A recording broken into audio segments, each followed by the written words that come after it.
It is the Mike Calta Show. It's 102.5 The Boom. Good morning, everybody. It is, what is today? Tuesday, December 10th, 2024, and we are coming to you live. How's everybody doing today? Good. Yeah. I was just, P-Lander Z, I was like, oh, you know what? Those guys are usually here in Tampa once a year, you know, something like that. So I was like, let me look and see when the next time P-Lander Z is going to be here. Blocked. I can't get to their site. Oh, yeah. Well, that's still with this thing. Do you remember I sent the stuff and said, hey, I'm blocked from like all these websites. Like there's websites I have to go to for news to try and find stuff. New York Times. I was blocked. Oh yeah, they're bad. And they go, give me examples. So I sent the guy a bunch of blocked websites, and he goes, well, I need the website. And I go, yeah, I know, but that's what I'm saying. I'm blocked. So I sent the websites. Nothing ever. Nothing. Nobody did anything. Still blocked. That's why I stay off their grid. Yeah. Oh, I don't answer their stuff at all. Yeah. John Brennan has to tell me 14 times, this is not spam, I promise. I got one of those last week. He goes, it's not spam, I promise. If it was, I wouldn't say go Gators. Right. Because Florida State had just lost. I have to create a different email account so that the show doesn't have to deal with the work email account. Yeah. It's insane. I don't understand it. Listen. The idea that the phones are as bad as they are for a radio station is insane to me. The idea that, I mean, Mike Cernak just said to me the other day, and it's not his fault. He's like, we're going to come out to the house next week and check your internet thing. I go, now? But I know that they have a million other things to do. It's not their fault. You know what I mean? It's just short-staffed, and those guys are worked to death. But it's incredible how the things that slip through the cracks. But anyway, it's important, Galvin, to make sure that you're not surfing the web. Yeah. Porn. Make sure I'm not looking at any. What is that? It's a boob. A lot of nefarious activity over there on that laptop. Yeah. Why did you guys miss that news story? I don't know, because we can't get to any of the news stories on the internet. Although I have to tell you, none of you, I mean, Joe really is the only one. None of you were in radio pre-internet, right? No. I barely was, but Jason Dixon, who was the producer for the Power Pig morning show, which before MJ and BJ, the things that they would have to do to get news. So they'd have a dot matrix printer, and they would have this news service that would send them like news stories and things on other radio, and they would print it. And Jason would have to come in at like 4:30 and set the print. When I first got into radio, we had that. And it was just going, I'm like, really? Yeah, and the thing is that he would take that, print it out, run it to the copy machine, then make like 10 copies of it so that he can hand it out, because you can't print 10 copies because that would take 14 hours. And I would be there sometimes in the morning, like getting ready to leave, whatever they would set up, and just hear on that green bar paper. Yeah. The green bar paper was, thankfully it was gone, but it was still the one that you printed off, and you had to rip the sides off these ones, the perforated sides. Yeah. There was still a lot of stuff that came via fax. Oh, yeah. Fax machine. Like you go get all the different prep service off the fax machine. Yep. And there was like one old guy named Chuck Britton who was an old time radio guy, and he still would come in and read the newspaper every day to get ready for his shift. Yeah. I mean, the thing is that up until like when I worked with Bubba, when I was a producer, we'd have to go through the newspapers, find the news story. So here's a news story about Jameer Moore, the 15-year-old who shot the kid and then escaped from custody. So we'd have to cut the article out, staple it to a piece of paper, and then write a little brief synopsis of what it was about, because he wouldn't read the article. Right. And turn those in. The worst part about that was you'd turn 20 of those in, 2 of them would get used. All that work for nothing. It's ridiculous. The crazy thing about that story, that kid was in Chad's class. Jameer? Yeah, one of his PE classes. Can I tell you that kid is so handsome? Yeah, for 15. Yeah. Chad even said, he was like, in person, he's a little kid, because he's 15, but he is a little kid in person. The picture that they took makes him look 27. Oh, yeah, really? Yeah, they age. I don't know what they did. If it was lighting, like a criminal. They've definitely aged him, because he said, no, he is a little kid when you see him. That picture does not, Well, they manipulate photos all the time in the media, where they'll make a person darker or lighter or this or that Everybody did that with OJ, and everybody lost their mind. Yeah, OJ. Yeah. CNN made Joe Rogan look like he was Yellow. dying. Yeah, they made him like yellowish orange. Because he was on ivermectin or whatever. And Joe Rogan goes, "That's my video. Here's the video, that I took, and then here's what they played, and it's filtered and everything." Trump is always more orange. Biden is always more pale. Yeah, depending on which news source you're watching, Biden looks like the craziest old man. Or Trump looks like he's ready to fight you and stuff. Yeah, that's wild.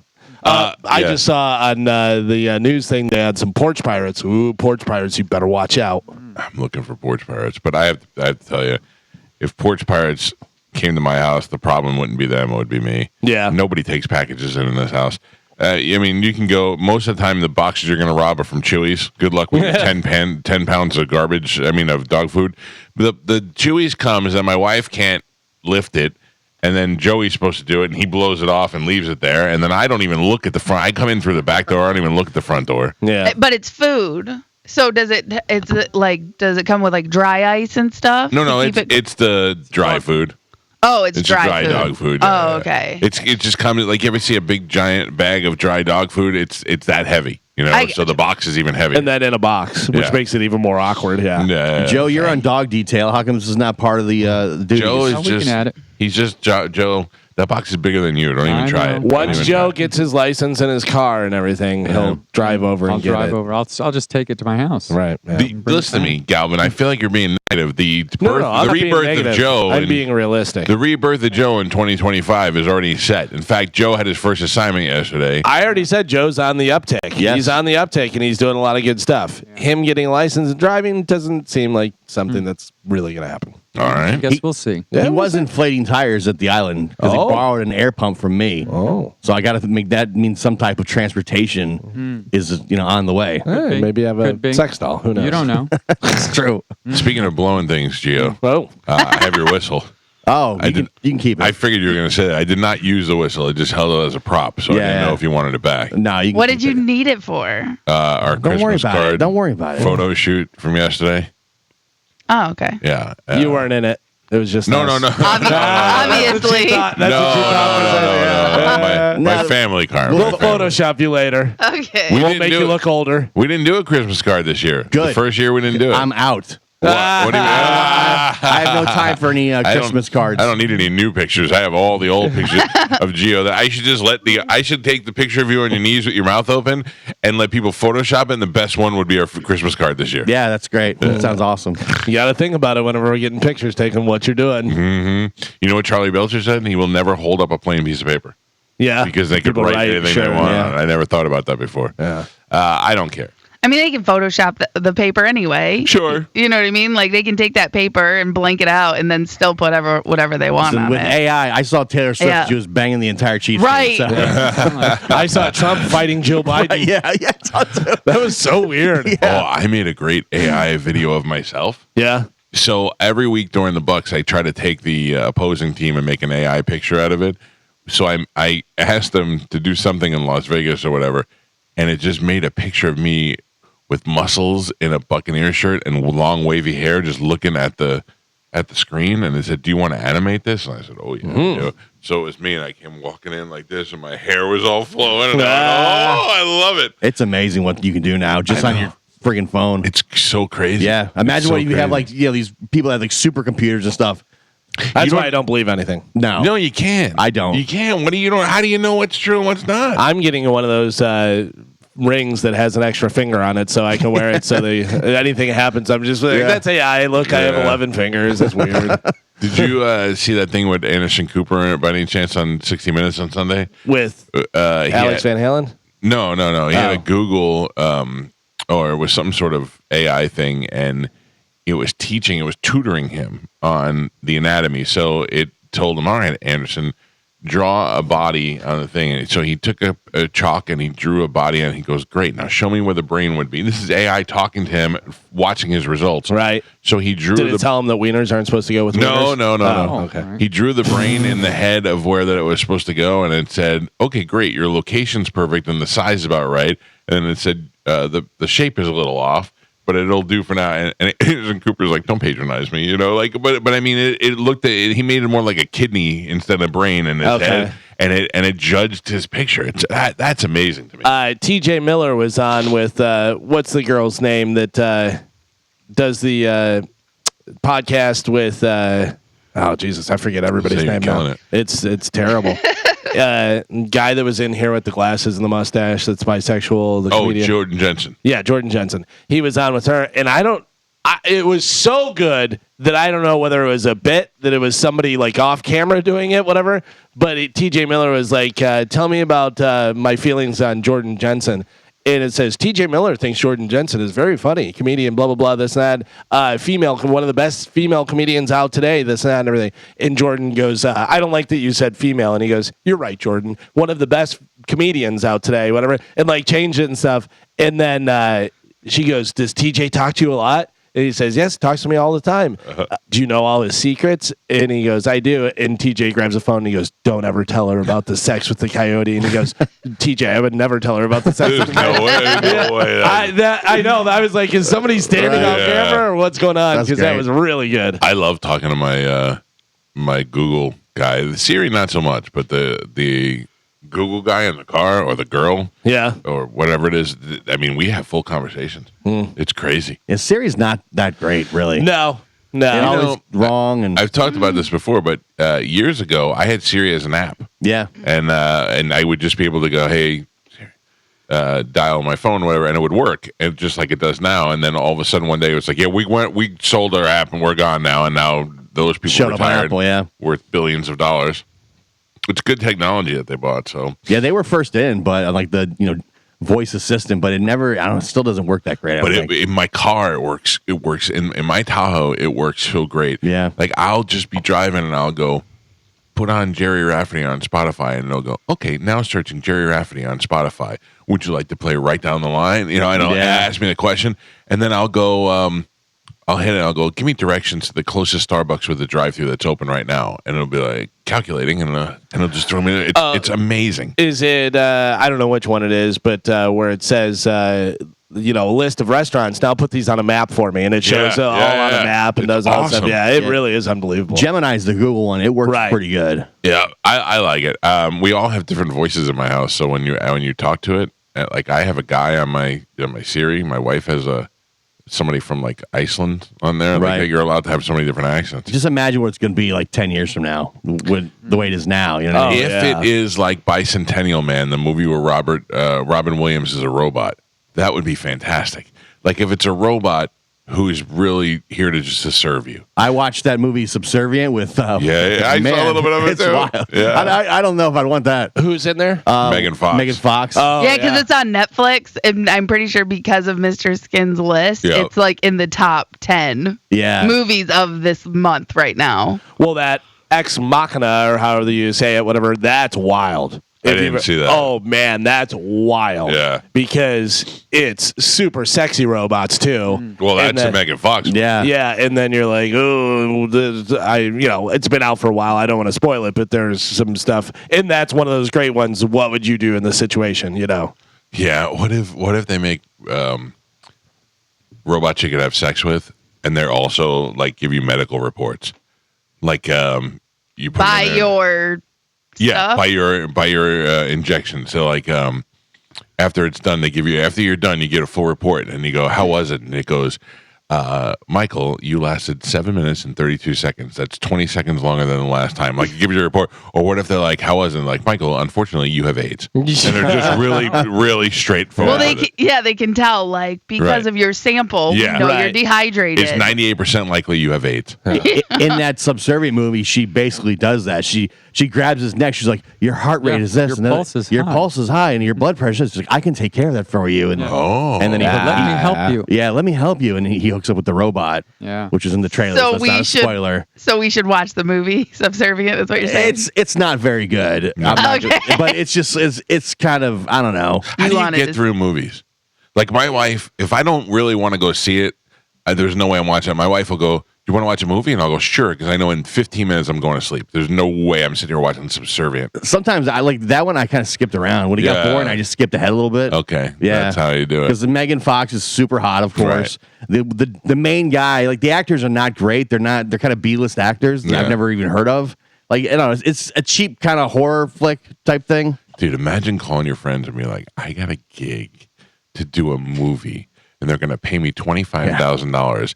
And most of the movie is Megan Fox grinding on top of it. Oh, my God. His wife is in the hospital because she needs a heart transplant.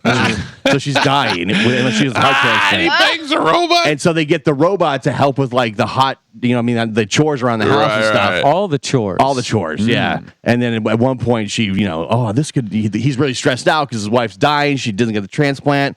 And then, So, but like, that's not really cheating, right? Because it's a robot. I don't know. Is it? Is it, Carmen? Why are you asking me? I'm asking you guys. If you came home and Chad was banging a robot, would you be mad at him? Ooh, did I know about the robot? Yes. Did I know he bought the robot? Yes, you know the robot's been in your house as a helper for months. Okay. Ooh, I feel a little betrayed, I think, but I don't know. Would you watch him bang the robot? I will tell you this. After they do have sex, he says, well, it was a mistake because sex is about making the other person happy. And the robot says, do you want to make me happy? Yeah. Oh. Yeah.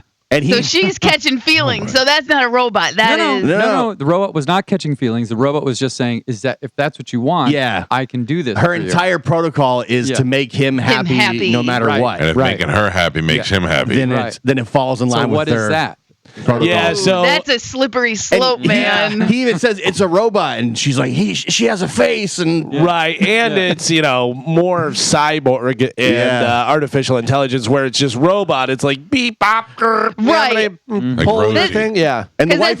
Because like I was gonna say, like a fleshlight or something. That's kind of robotic. You're not you know what I making mean? that happy. Yeah. But there's no face. There's no emotion. There's no talking. Yeah. It has a face. Yeah, so I don't. Ooh, that's weird. So and also, if you're gonna have a robot who's dumb enough to make it look like Megan Fox, everybody's gonna want to bang it. Yeah, because the Megan Fox is probably 50 times more attractive than this wife. And why would they make it come with a fully functional vagina? Yeah. I have been equipped with 3 holes. Technology moves fast, man. Yeah. Carmen, what if you had a Dwayne Wade robot? Oh. Doesn't make that noise. Breaking the bed once a week. Yeah. Yeah, that could be a problem, man. Or worse, Carmen. How about this? Instead of the robot looking like Megan Fox, it looked like Mrs. Garrett from Facts of Life. Still bang it. Still bang it. Yeah. Would that be better if Chad was banging Mrs. Garrett? Well, see, I was thinking about it like this way, because like Chad and I aren't rich, so we'd have to have one sex robot. You know what I mean? For like, the both of you? Right. Mike, you're rich. You and your wife each get a sex robot. Do you have a sex robot closet where they stay? Yeah. Yeah, like when you're done with it, it's like a Roomba. It just goes back to its charging station. Yeah. I got some bad news for you. If you guys only have one robot, Carmen, not bad news for you, bad news for Chad. It's going to be Dwayne Wade, and Chad's just going to have to do butt stuff. Yeah. Well, no. Listen. Bad news for Chad, all right? Right. No, because we would go girl, because you could add an attachment to the girl. Oh, I didn't know that. Yeah. Yeah, it's a robot. It's a robot, Calvin. I didn't know. There's plenty of accessories. Did you ever get a vacuum cleaner? It comes with all those sticks you never use? Oh, I don't know what they can afford. No. Yeah, so see, I'm a good girlfriend. I would go girl robot for him. So you'd have Get an trans attachment. robot. You'd have trans robot. Yeah. You'd get the best of both worlds. Yeah. This is the robot in my house. My wife is great. We'd have the Megan Fox robot.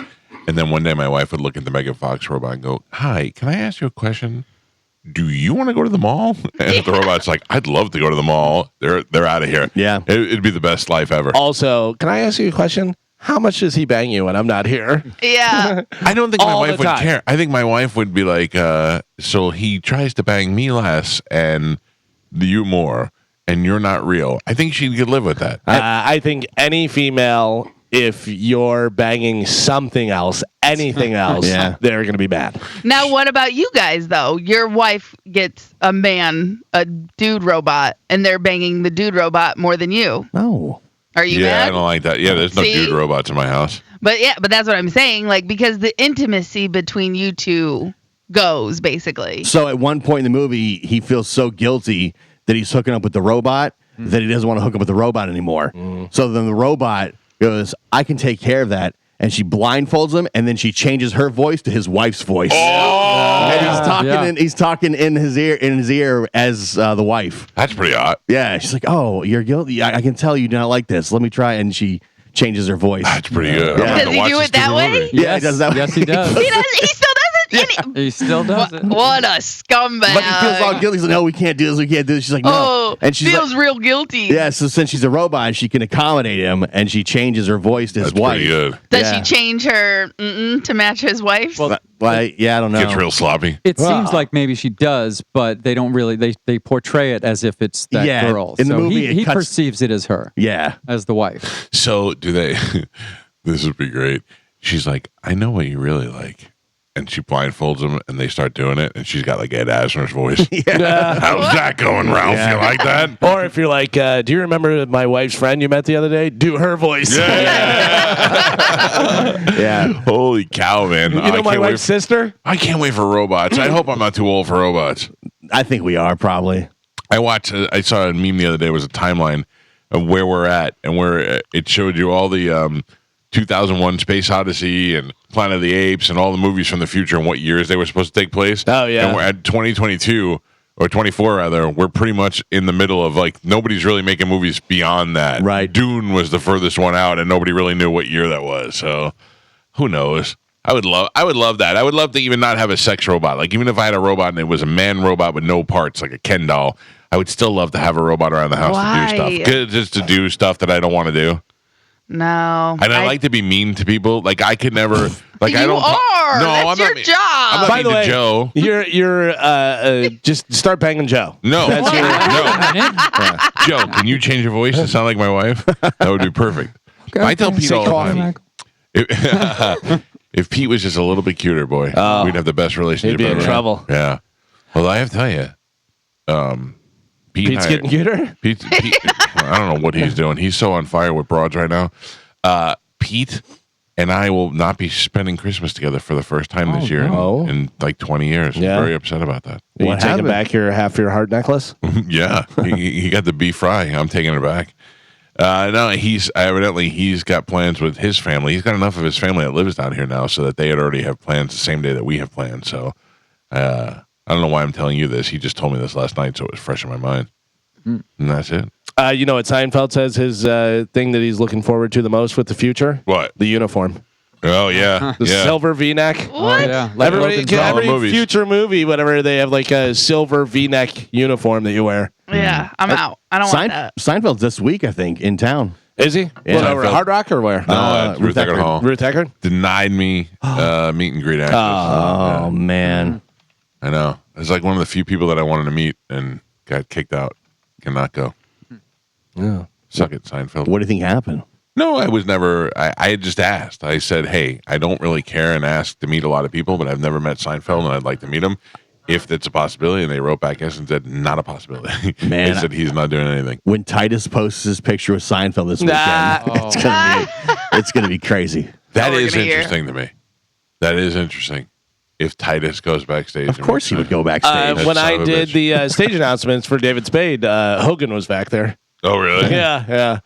I was like, I kind of want to meet David Spade, and they're like, yeah, Hulk Hogan's in there, and nobody's there. And I'm like, all right. Out. Really? Yeah. That's weird. I met Seinfeld when I was like 16. Did not have a camera phone. Yeah, it'd be cool to meet Spade. Yeah.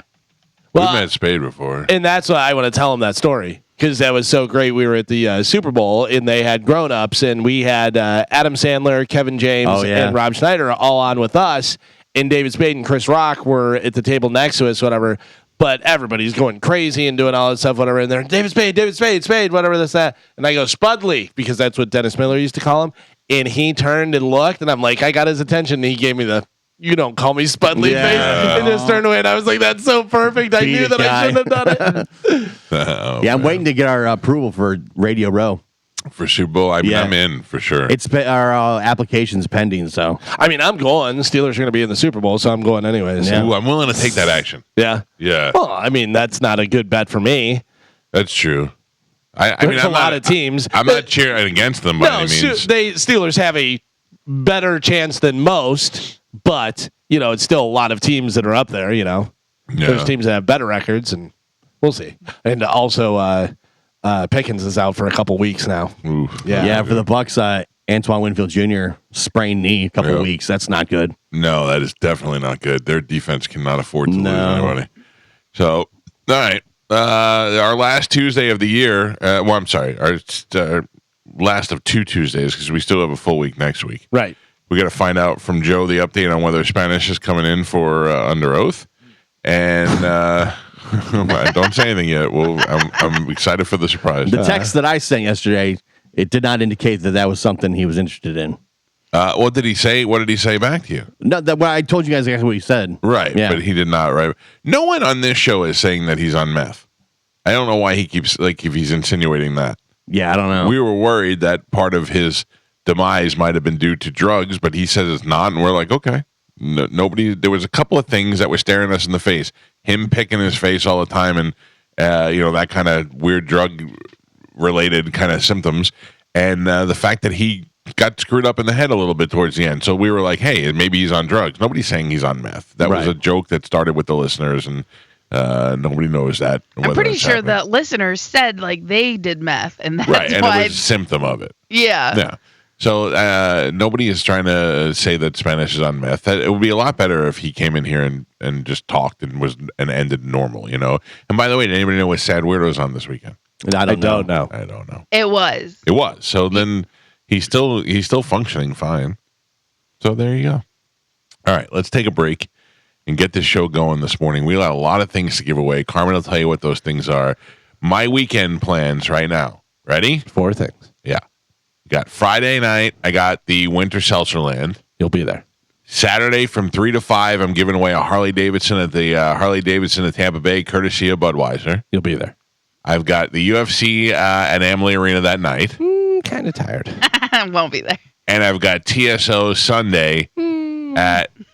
Let me give you a little heads up, a little fair advantage here. Mike Olivero will be there to accept the check. Sunday, the thing is at 2:00, so I'd have to be there probably like 1:00. Oh, come on. It's 2:30.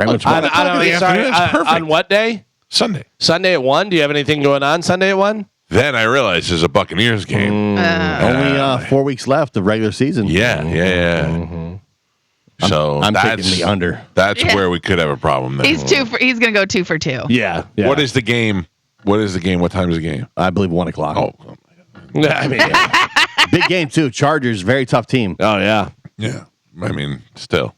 No, actually, it's 4:25. Oh. Yeah. So you're saying I can in Los go Angeles to the TSO, introduce the TSO people, thank them for the donation, and then race over to Fleming's and watch the game over there. You could. Right. You also could train for a marathon. I think that's more likely. Both possible. I think UFC is the one that's probably the least likely to happen. Now, why? That's interesting. Why? Because I don't have to get up early on Sunday. It's late. It's on Saturday. You probably didn't get the But ticket. it's UFC. But you already had an event that day. You probably didn't get the tickets you wanted.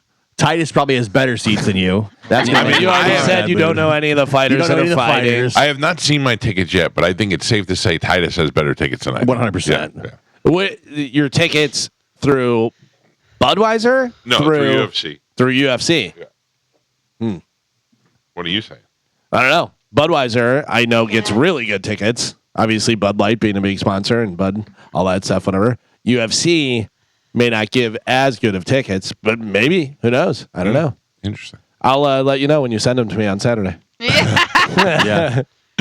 All right, then. Okay, so out.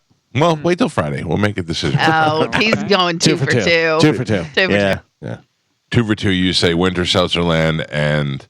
The ones you're getting paid for, you're there. How do you know I'm not getting paid for all of them? Because that wouldn't even be a question. Carmen, if I leave the house, I'm getting paid for it. Okay. Okay. So you're telling me that TSO is going to pay you to come and get money that they're giving to your charity? For charity. Yeah. No. But I'm TSO saying is nice. TSO is giving me a check that is probably upwards of $12,000. Yeah, not for you though. Bob, Right. Still. Oh, you're going to take Marley. a piece of your charity's money? No, stupid. I'm not saying I'm going to keep it for me, but they are giving me a check for a substantial amount of money to help the people of Tampa Bay. But still, they are paying me. They are giving me money. That is a form of payment. Yeah. Yeah, but you getting paid is more. Is different than Going in actually your- accepting a check. Yeah. Okay. All right. Listen, Friday. And UFC Yeah, is paying you? Are you fighting? You don't know. I don't know. No. That's why I'm asking you. You don't That's know why I phrased that in a question form. Are you fighting? Not you're fighting. You'll have to see Saturday. I can't give out any. Well, I would like to know because I would like to bet on the other guy heavily. So, You know what? or girl, I don't know. I'm going to say 3 out of 4. Oh, Well, you 3 don't out have of to make 4. your decision until Friday. All right. You don't have to I'm make still your 2 decision. for 2. All right. Let's take a break. When we come back, we got Sporcle next. It's the Mike Calta Show. This is 102.5 The Bone. Wow. Yeah. By the way, I just read a thing that you can blow your nose too hard. You're telling me. That's I think not- I broke something. That Yeah. sounded painful. It's not painful, but I feel like if I don't get it out the first time, it's going to have to do it 100 more times. Like same thing with sneezing. When I sneeze, it comes from my toes, man. Yeah, you gotta go 'Cause hard. If I don't go hard, I'm going to sneeze 14 times. So anyway, JoJo holding out on us. She's evidently got a boyfriend now. We'll meet him at Joe's birthday. I guess that's what's happening there. All right. And then Saturday, I'll be out at Harley Davidson in Tampa Bay with Budweiser giving away a Harley Davidson. Yeah. And I have to tell you, can I just be honest with you about that? Sure. You could win one of those entries right now as we play Sporcle. And we have registered a lot of people. We have not given away a lot of the entries on the air. So if you win that on the air, there's a good chance you're going to be in there and you're going to be in the mix to win this Harley Davidson. Yeah, because they're not doing a lot of They're entries. not doing a lot. Yeah, so if you have an entry in there, you have good chances for sure. That would be a nice surprise for anybody. I don't ride. I don't care. But, man, wouldn't that be a nice gift right before the holidays? Oh, yeah, it'd be huge. Yeah. So if you want to do that, I'll be out there Saturday from 3 to 5. They're going to have music and food and a whole bunch of stuff. So, all right. Right now, though, it is time for us to give away a bunch of stuff. Carmen, what else do we have? We have tickets for Busch Gardens Christmas Town. Yup. Winter Seltzerland. Yup. The entry for the Harley Davidson giveaway. Uh-huh. Brett Michaels. Okay. TSO. All right. Sticks and Loverboy. Yes. Monster Jam. Yes. Vroom Vroom and Supercross. All right, good. You'll have your choice of tickets if you win Sporcle. Here we go. Carmen is the keeper of Sporcle. Pap is your judge and scorekeeper. Carmen, what are we playing today? Are you guys familiar with the year 1961? Well, it's before my time. No. Well, are you familiar with movies that came out in 1961? No. Today Probably. we're going to be playing Missing Word from 1961 movies A through Z. So I am going to give you the extra hint of the letter, okay? All right. So your first one, A, baby. This is a movie? Yes, blank baby. A is the missing word. Angry. Angry baby. No. Adopted. No. Almost. No. American. Angel baby. Yeah, you were wrong. Shut up. Angry Baby. Great movie. Oh. Adopted Baby. Sad movie. B, at Tiffany's. Breakfast. Mike. C, lover, back. Can't. Lover, blank, back. C. Come. Galvin. There was emotion that went with that. I saw it. All right. Joe finally got something on camera. D, 101. Dalmatians. Galvin. E, the day the caught Earth. fire. Galvin. F, drum song. Final. Blank drum song. F word. Whoa. Okay. First. Fatal. Flower drum song. You're thinking about death, man. Death, There angry you go. baby, and I'm just taking guesses. Your next one. H. Blue. Horizon. Heaven. Hawaii. Did we skip G on purpose? We did. Okay. Yes, we did. Why skip G? Point, Michael. I. Mysterious. Individual.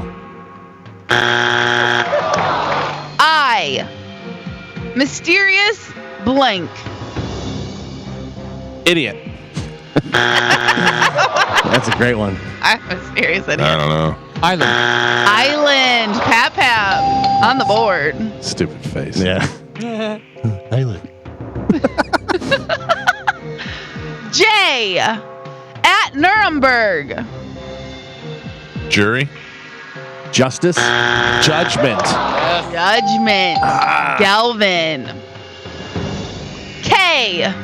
King of. Kangaroos. I'd watch that movie. Yeah. King Of blank. Congo. Chaos spelled with a K.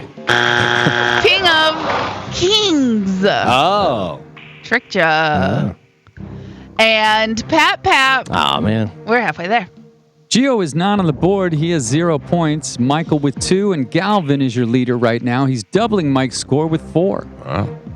All right. You are giving me the missing word from these movies that came out in 1961. We are on L. The Man. Law. The blank man. Little. Lover Man. Oh. Pretty sure Ian Beckles' favorite movie, The Ladies' Man. Yeah, but that's a different one. It's a remake or something. I don't know. I don't think so. I'm just saying the title. The Ladies' Man, the one with Tim Meadows, Yeah. is his favorite. But Yeah, this that's is not a remake. 1961. M. Pocket full of. Matches. What? You're great at guessing. Pocket full. Pocket full of blank M word. Blank. Wait. Miracles. You too long. Mashed potatoes. No. N. Uh-oh. Yeah. Joe, I bet you know this one. Is it 1961. The Edge. Nice. The blank edge. N word. Nights? What word?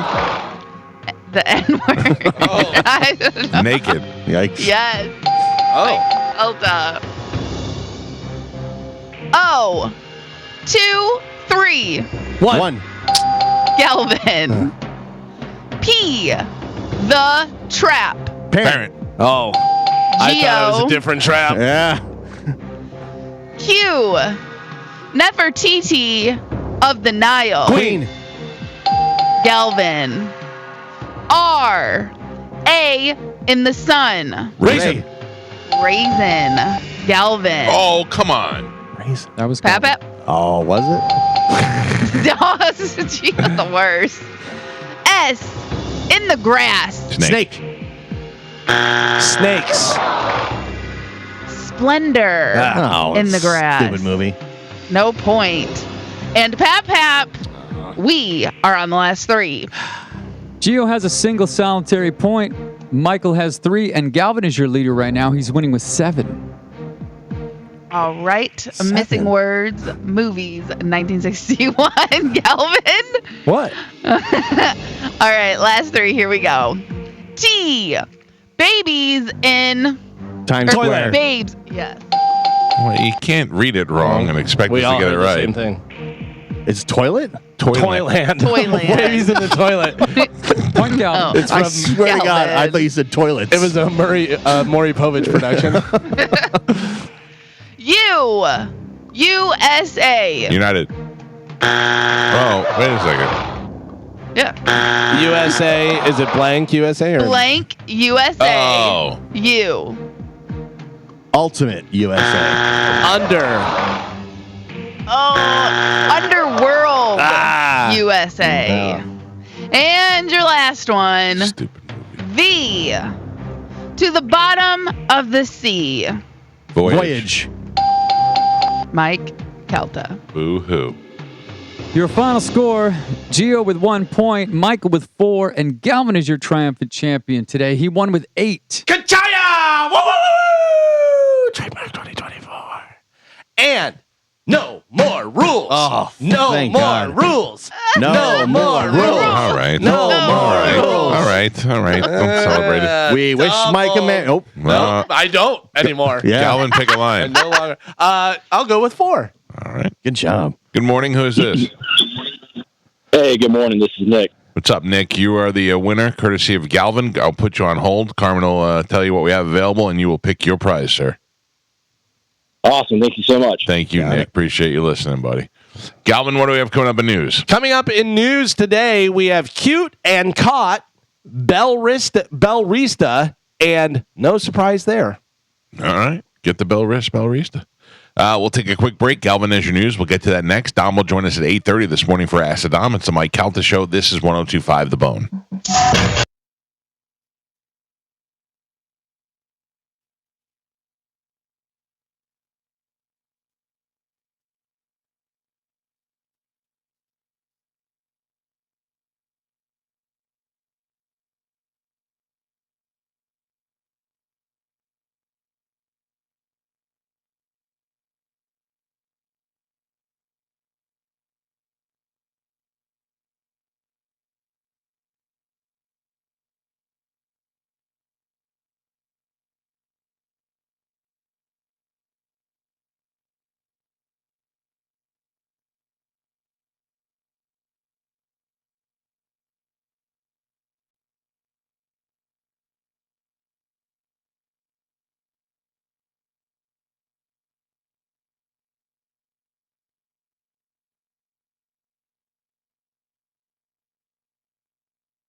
Inches is a tough load. I don't treat you gently. Hi, I'm Amy Schumer, and you're watching Cowhead for some reason. Should get a job. I am a chain belt in Kung Fu. Bruce Lee was my teacher. Watch this.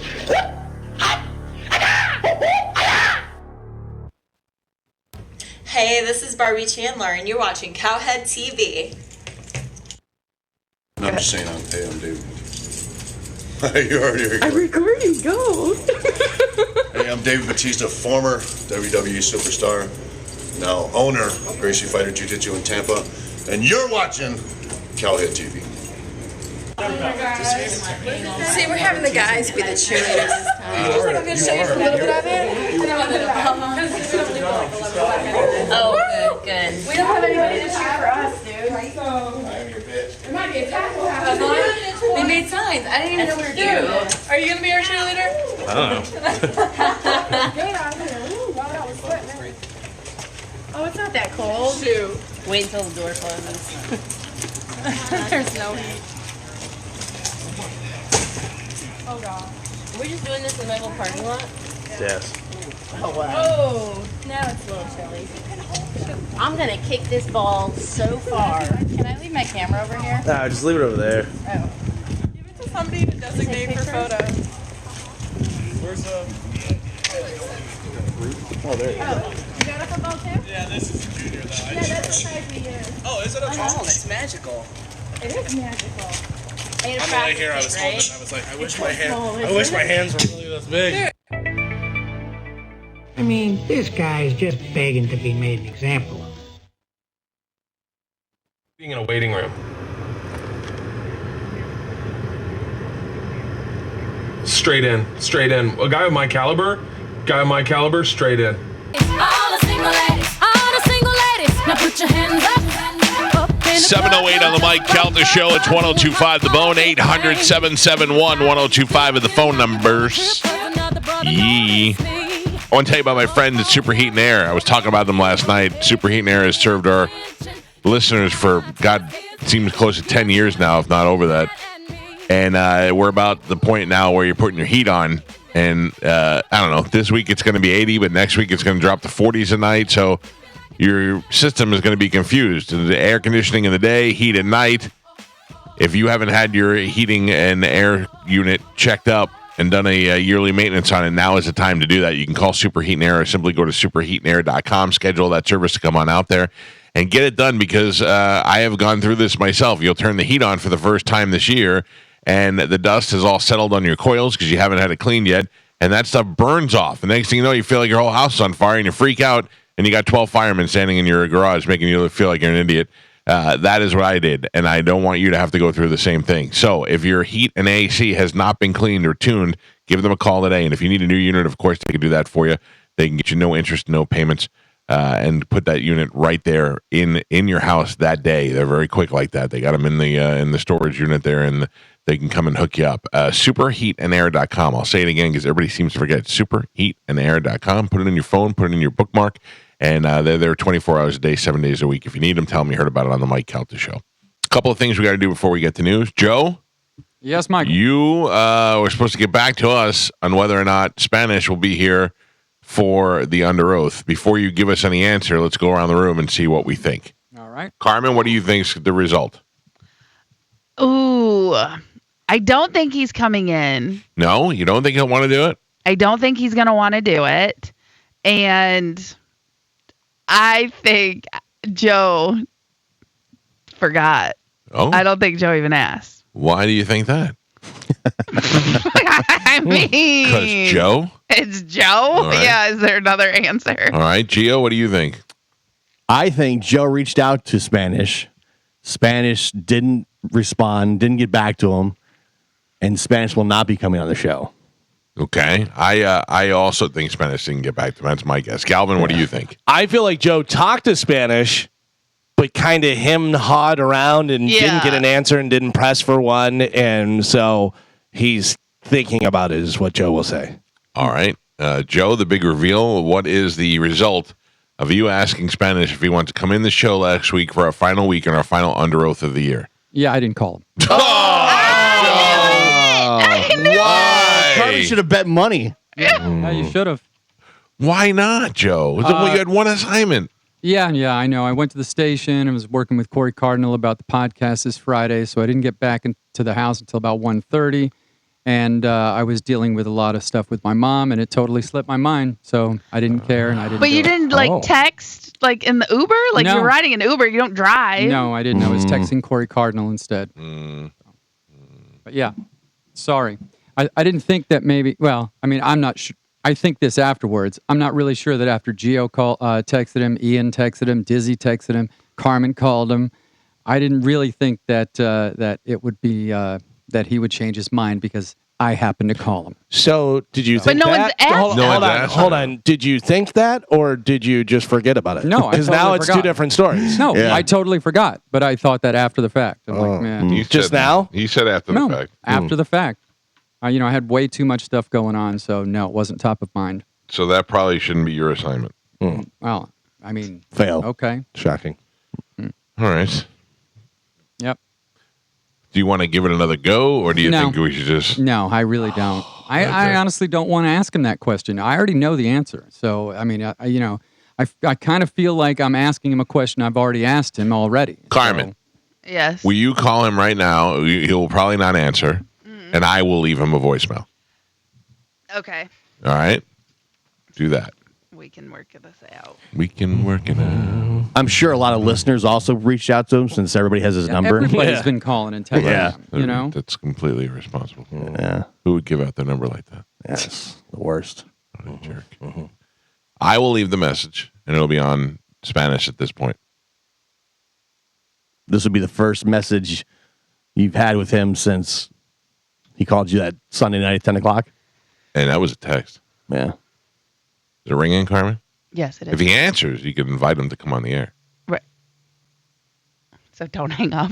Don't hang up and panic if he answers. If he answers, just throw the phone across the room. Yeah. Oh, yeah. Just run. No. I was playing Trivial Pursuit for the first time when it came out in the 80s, and it said whose number is 202, blah, blah, blah, blah, blah, blah. And we're like, I don't know. Okay. Yeah, go ahead. It was the White House. Really? So I called the White House, and I asked to speak to Ron. And the lady goes, you mean the president? I said, Ready? yes, he's busy. Yes, I'm ready. I'm about to put it You can put this on the air. There you go. You're good. Spanish, this is the Mike Calta Show calling. You remember us? You used to come in here all the time. I wanted to invite you, as you probably heard, to come on under oath next week as we wrap up the year. I feel like it'll be a good show, but I also feel like it could benefit the both of us because people are speculating why you left and what was going on, and I think it'll be a good opportunity to have some closure for you. We have no ill will towards you, and you still work at the station. We're still going to run into each other. We want to make it comfortable, and I'd like to have you come on. You spent a long time helping with the success of the show, and I don't want to have bad feelings with you. So if it's a possibility for you to do that, can you let one of us know? And if you don't want to do it, we'll also respect that. If you could just let us know. You could text us, yes, no, whatever you want to do. You can do to Gio. You seem to talk to Gio every once in a while. And that's it. I hope things are going well. Talk to you later. Bye. Fair enough? Mm-hmm. Okay. There you go. All right, good. Thank you. Check yes or no. Do you still love me? Yeah. All right, ladies and gentlemen, it is time to check in with Galvin. He has today's news. And now, news with Galvin on the Mike Calta Show. What do we have in news today, Galvin? Today's top story, Luigi Maggioni. Hey! Paisan. The man arrested in Pennsylvania on Monday night in connection to the murder of United Healthcare CEO Brian Thompson has been charged with murder in New York City. his lawyer said, "It's a me, Mario." New York prosecutors filed murder charges against the 26-year-old suspect hours after he was charged with gun crimes in Pennsylvania on Monday, according to a court docket. He is being held without bond in Pennsylvania jail. NYPD Chief Detective Joseph Kenny said Mangione will be extradited to New York to face murder charge in connection with the health insurer last being gunned down Wednesday morning in Midtown Manhattan. Mangione was arrested after being spotted by a patron at a McDonald's in Altoona, Pennsylvania, who alerted police after recognizing him. They recognize his eyeballs from the images. Yeah. Circulated by the NYPD last week. He allegedly possessed a ghost gun. a suppressor and multiple fraudulent IDs and a handwritten manifesto that allegedly slammed the healthcare system, according to authorities. So it goes to show you that you can't get away with anything, especially murder. Right. Now these days, I think that you could do it in a smaller town, but in New York City where everything is on camera, there's no way you're getting away with it. So are you impressed or not impressed with how fast they caught this guy? I'm impressed. I think this is a pretty good turnaround time. People are saying, how did NYPD not get this guy faster? Like, New York. It was what, 4 days, 5 days? Yeah, 4 million people in it. I think that was pretty quick. Yeah. And the fact that I don't understand what people think happens and how they do this. And stuff. You're trying to get away. You can get away for a little while, but then somebody's going to spot you and you're going to get caught. Right. I thought this guy would have been, if this guy was smart, he would have laid low. He would have went into a trailer somewhere and sat there for a couple of weeks till nobody saw him and ordered Uber Eats and that kind of stuff. I mean, that seems to be the only way to really get away from it all. But him being out there, unless the other thing to think about is that he knew when he did the crime that he was going to get caught and was worth it to him. And that's the thing. I think if you have a handwritten manifesto on you and all that type of stuff, and, if he wanted to get away with this, you kill that guy, you go directly to an airport and you go to somewhere where they can't extradite you. You know what I mean? Like, if you wanted to live, if your sole purpose was to just kill that guy, right, you can do that. But I think he's trying to make a statement here by doing that. I think so as well. Luigi Mangione, smart guy, Mangione. I'm sorry, went to an Ivy League school, was very smart. Yeah, seems like a nice kid. All the gays love him. All the gays are posting on Facebook that he's so handsome and all that stuff. Oh, yeah. Yeah. And I went through, my brother sent it to me yesterday. My brother sends me Luigi Mangione on Facebook. And I go, I was taking a nap. So I wake up and I go, I don't know who this is. I thought it was somebody from our childhood. And I thought he's too young to be from our childhood. Who is he? And he goes, that's the guy they caught. I go, get out of here. So I went through his Facebook and I grabbed a couple of things because they usually take those things down right away. And I will tell you that there's another Luigi Mangione on there that looks a lot like this guy and is wearing the same jacket that he wore in the thing. It's very confusing. But anyway, this kid, I went through, I did a dive through his Facebook page. Nothing really interesting there, except he does love McDonald's. There's a couple of pictures of him going through the drive-thru of McDonald's. I'm not mad at him about that. Nope, I know you would not be. And then there was, I think I found his origin story. He had a bad day one day. He woke up and one of his fish got sucked into the filter. That might have been what set him off. I don't know what his. I would like to see. I guess we'll see what his manifesto says.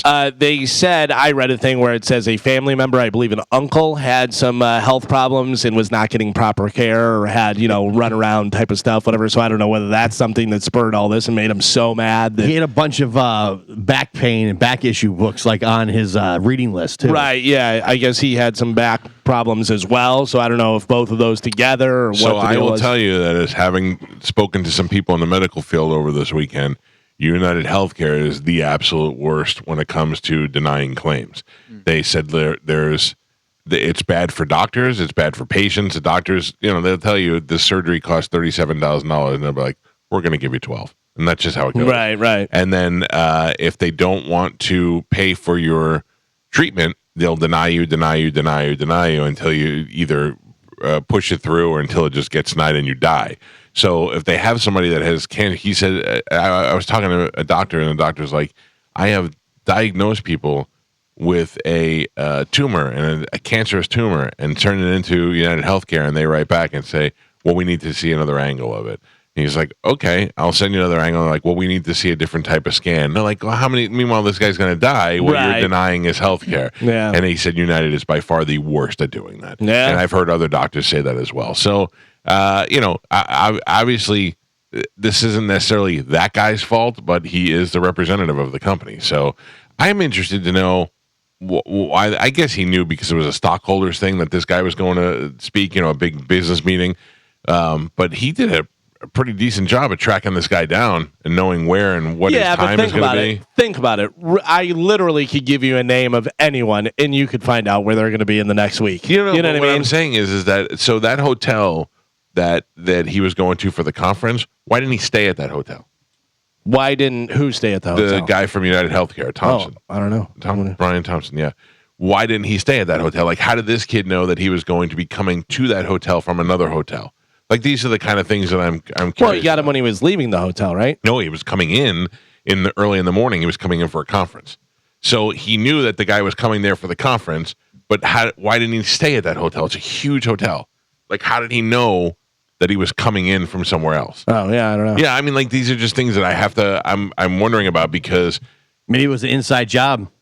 Maybe But also, did somebody brainwash this guy too and make him the shooter and give him all the information? But also, I would imagine if you're not going to stay at the hotel that the conference is at. Why? That's the most convenient thing. Most convenient and most obvious. Yeah. So if you're someone, but he's not in danger of his life. He's staying at a much fancier hotel. But also, maybe he doesn't want to stay at the hotel where a lot of people are going to be there, and he's got to answer all these questions all the time and stuff. Also, there's nicer hotels. He was probably staying at a much nicer hotel. But also, I have an event at this hotel, but I'm not staying there because that's where everyone's going to be. So I do the event and I get out and I go to my hotel where I can relax and go to the bar and not get recognized. I imagine this guy was staying in a much nicer hotel than the hotel where this conference was. However, how do they know? How did this kid know what his travel plans were? He was staying at the Marriott, and the conference was across the street at the Hilton. Okay, so not even a much better. Oh. So yeah, but how did he know he was at the Marriott? But what I'm saying is, he probably saw him beforehand. Is this guy shot Brian Thompson coming out of somewhere? No, like he was walking away from him. He was walking to the Hilton hotel. Yeah. Okay, so then he was just casing out the Hilton. And saw the guy coming in. He knew his conference was at 9:00, so be out there by 8 and wait for him. Wouldn't you assume that he was staying at the same hotel as the conference? I have never gone to a conference and not stayed at the same hotel. I go to Vegas. But I mean, if you saw him going to the other hotel. That's what I'm saying. He had to stake him out. Yeah. Like, they probably have to have footage of him staking out the situation. Yeah, they do. They say he was in line and wait for quite some time, waiting for him to leave. Yeah, because he was there for a couple days. Yeah.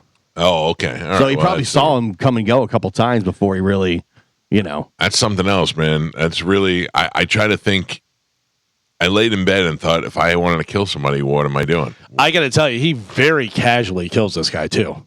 Very casually. Yeah, well, he's not a good shot. You shoot him in the calf once? I don't know. I know that he shot him a few different times, but it did not seem like he was panicked or worried about it. It looked like if I was shooting you with a squirt gun. Yeah. Like, there's Mike, and I'm going to shoot him, and it's going to be funny, whatever. Like, that's the way it seemed like. He was just like, bang, bang, bang. Like, I think if you make a decision to kill somebody like that, you're making a decision to decide to either give up your life or your freedom. And there's a woman right there who is a witness right in front of him, and she just runs away, and he doesn't do anything. No, he was just for that guy. Yeah. Imagine that woman today. Yeah. What she's thinking. She can't go to bed without thinking about watching that guy get murdered 2 feet away from her. Also, the girl that he was flirting with at the hostel that he pulled his mask down to smile at her and talk to her or whatever, like, she was probably like, oh, he's cute, blah, blah, blah. Oh, I thought that was at Starbucks. What if, no, that was, they said it was at the hostel. What if he would have been like, hey, you want to go do something? And she was like, yeah. She could have been with a murderer, Yeah. Do you think this will cause healthcare reform? No. No, but I mean, it definitely is bringing attention to it, and other people are speaking up and saying United Healthcare is terrible. Stop denying I claims. bet other CEOs though are going to rethink what they're doing. Oh, well, they all have security now and everything. Yeah. But also, we all knew that this was all bad. You know what I mean? That the healthcare system was bad and that they deny claims. But now you're putting a name on it and doing that. But still, I definitely think it'll bring more attention to it, Joe. I don't think it's going to change everything, but it's definitely going to bring more attention to it. And until the next thing, 3 days from now, the CEOs are going to be very nervous about making They decisions. should be. Stop being a scumbag. They said that the headquarters is built up like the White House right now. It's got a big fence around it, and there's security there 24 hours a day. A ton of people online are celebrating that this Oh, guy yeah. got shot and killed on the street. And putting up pictures of different CEOs. Yep. Yeah. Just so you know, this guy's the CEO of this. Yep. By the way, it's also, oh my God, healthcare. They're denying claim. Oh, did you hear Jay-Z may have raped a girl? Yeah. You know what I mean? Like, it's already on to the next thing. So, Tampa Bay Buccaneers wide receiver Mike Evans now needs 410 yards in the next 4 games to extend his streak of 1,000 yard receiving seasons. Does he do it, Gio? So he must, if you break it down, he must, look at this, 102.5. Must get 102.5 yards per game for his historic streak to continue. That's going to be a challenge for the Bucs' great offensive player to pull off because Bucs aren't throwing throwing a lot of deep balls and doing that. And there's no way he gets it. He'll probably come close, but there's no way he's not going to be able to pull it off. Had he not gotten hurt and been out for 3 weeks, 4 weeks, he would have. Who do we have after the Chargers? We have I know we play the Panthers, the Cowboys, and I think the Saints again. Yeah, I don't think mathematically he's going to be able to do it. I mean, he has to get over 100 yards in each of the games, and I can tell you right now that he had 61 yards, 42, 17, 94, 62. So he is, the last time he had over 100 yards was let's see. Oh, actually, this is going backwards. So last time he had over 100 yards was on the first Sunday against the Panthers. Yeah. And that was overtime. I think if he gets it this year, he ties Jerry Rice. That is the only game since September 8th that he's had over 100 yards. And that was an overtime game. Yeah. Yeah, we got Cowboys, Chargers, Cowboys, Panthers. We have too much of a running game now is the problem. Yeah. Is that we have too much of a running game. I mean, I would take the under on how many times they're going to even throw to him. Yeah. During the Chargers game. If Godwin was still playing, it'd be easier much different because, does Baker go, we'll get it. We'll get it. Oh, I'm sure they're trying. They're going to try, but there's no way. Yeah, they've all said in press conferences like they're aware of that stat and they want to make it happen. But you also want to win games, right? That's the thing. You don't want to screw up the game just for him to get his record. It's a cool stat. I think Mike Evans is going to go to the Hall of Fame even without that. He's 100%. He's already got 10 seasons worth. Absolutely. This is just one more step to put him up there. Because who else has 10 seasons? There's like Jerry Rice. It's like it's like the Randy Moss. Right. He's up there the with most elite guys that are already in the Hall of Fame. Right.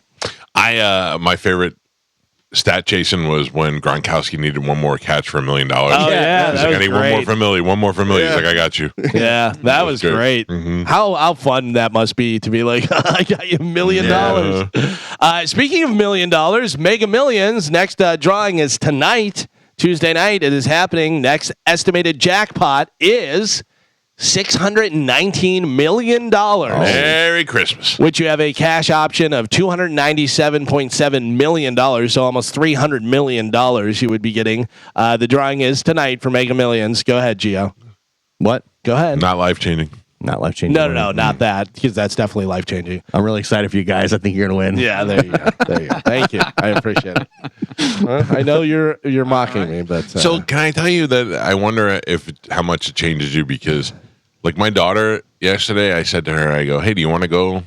Let's go away and go do something. And she goes, And I go, no. I mean, like, let's go to Universal Studios. And she goes, I don't know. I go, I don't understand. And I go, when you're done with school, do you want to go to Universal? And she's like, not really. And I went, okay. I go, this is what happens when you win lottery. You're just used to doing cool stuff all the time, and you don't want to do anything. I think this is why the super rich people are banging kids. Yeah. You might be right. You might be right. Yeah, but also, maybe she just doesn't like Universal. Maybe if it was something else, she'd be like, oh, yeah, I definitely want to do that. But maybe Universal, it's me. Could be me. Could be you. Yeah, doesn't want to go. If you said, do you and your friends want to go to Universal? I did say, that was my other thing. I go, if you want to take some of your friends. She was like, I went, oh, man. I get that a lot from my daughters. They're teenagers. Yeah. I don't like it at all. I don't like it because now I got nobody to hang out with. No. It used to be fun. We go to Universal and stuff. I don't want to do it now without a kid. I'm telling you, it happens fast. Like middle school, that whole period on to high school is when it really won't like it at all. Ramps up. I talked about this earlier. You're blowing your nose like a lunatic. According to a ear, nose, and throat doctor, blowing your nose too hard can actually make cold symptoms worse and can cause mucus to retreat back into your sinuses. Instead of one big blow, you should be doing a bunch of little blows, little gentle ones. Meep, meep, meep. It does not apply to you ladies. I like a one big blow. One big blow. I have tickling in my nose. My nose is constantly tickling me, so I always have to blow it, especially during the show. So, do you blow your nose a lot in the shower? No, never. It seems like to me, whenever the steam and all that stuff that I like. Yeah. Oh, that's Farmer's the best. Yeah. I don't snot rocket it. Yeah. I do. It's so funny. People who snot rocket and spit, it's the grossest thing in the world to me. Oh yeah, I have to spit. Yeah, I know. It's just gross. Like, I mean, you're alone, you do it in the shower, you spit, that's fine. But people are on the street and they're like, and I'm like, oh, why? Yeah, I try to do it whenever people aren't around, whenever I'm not spitting at your feet or doing anything like that. But like in the morning, I'll get up and I'll like splash cold water in my face and brush my teeth and do all that stuff, and then I do a big honker right into the sink. Yeah, let it rip. Yeah. Only 3% of Americans think they are a bad driver. Do you think you're a bad driver or good driver? I'm a great driver. I'm good driver. Yeah? Yeah. Me good driver? Yeah. I don't know why you laugh at that. I haven't had a ticket or an accident or anything in probably 20 years. Yeah. Yeah. Oh, you just jinxed it. Yeah. Well, it doesn't matter. I could parallel park well. I could drive. I don't know. How do you park when you're at the mall? Do you just jam into the person in front of you, or what do you do? When I'm at the mall? Yeah. Do you drive into the person, hit their car, or do you park in spots you're not supposed to park in? I don't follow your... Wasn't there a guy that yelled at you because you weren't supposed to park wherever you were, and then you like just jam into somebody? Whenever I don't recall. Yeah, exactly. And no ticket in 20 years. I think Dom's going to be on later. We'll ask him about that. The last time, maybe not 20 years, but the last time I got a ticket, Joey was a baby. And so that's 15 years ago. Last ticket I got was a red light ticket. What do you know, Carmen? I was one. Joey's 18, not 15. No, I said when he was it's got to be 15 years ago. He was a baby. He was free. And I'm pretty sure that's not true. 17% of people say most of the other drivers on the road are either poor or terrible drivers. There's always been bad drivers, but now with phones, people texting while they're driving, it's unbelievable. Just do this experiment today. As you're driving, look at other cars and see how many people are texting while they're driving. It's insane. It's going to blow your mind, and you're not going to want to ever drive again. Mm-hmm. When I was working at night and I would drive home over the Howard Franklin, you can really tell because the screen lights up people's faces. Yeah. And all these people are driving across the bridge with the phone right in front of their damn face. And you'll see people slowing down, going over the line, doing that, and you're like, what? Is this person drunk? Yeah. Are they having a heart attack? What's that? And you pull up and they're just right on their phone, and you're like, yeah, of course. I have to tell you, that's one of the biggest things, like why I do not like leaving the house, especially late at night. Like I don't want to go out to eat or go anyplace. Yeah. Because I do not like the drivers that are out at that late. Well, that's why, with motorcycle, it's so dangerous. Yeah. That you're thinking about other people driving around motorcycle. You're like, make sure you finish that text. Gish. There's a lot of states where it's completely illegal to have the phone in your hand. I think Georgia's one of them, and they'll pull you right. If they see you holding, they'll pull you right over. I'd like to double down and say not only am I an excellent driver, I'm an excellent texter while driver. Mm-hmm. Yeah. Mm-hmm. I'm very aware of my surroundings as I'm texting and driving at the same time. It probably should be illegal. Good news for coffee drinkers. Listen to this. A new study suggests that regular coffee consumption could extend your lifespan by nearly 2 years. Yes. I have to imagine that that's just black coffee. This brought to you by Starbucks. Adding cookies and crumbles. It doesn't mention the sugar cookie latte. It actually says that actually adds 4 years. Oh, perfect. Lifespan. Today is National Lager Day. What's your favorite lager? Paul Bunyan. Budweiser, American lager. There you go. Yeah. What is the difference between lager and beer? Is it the same thing?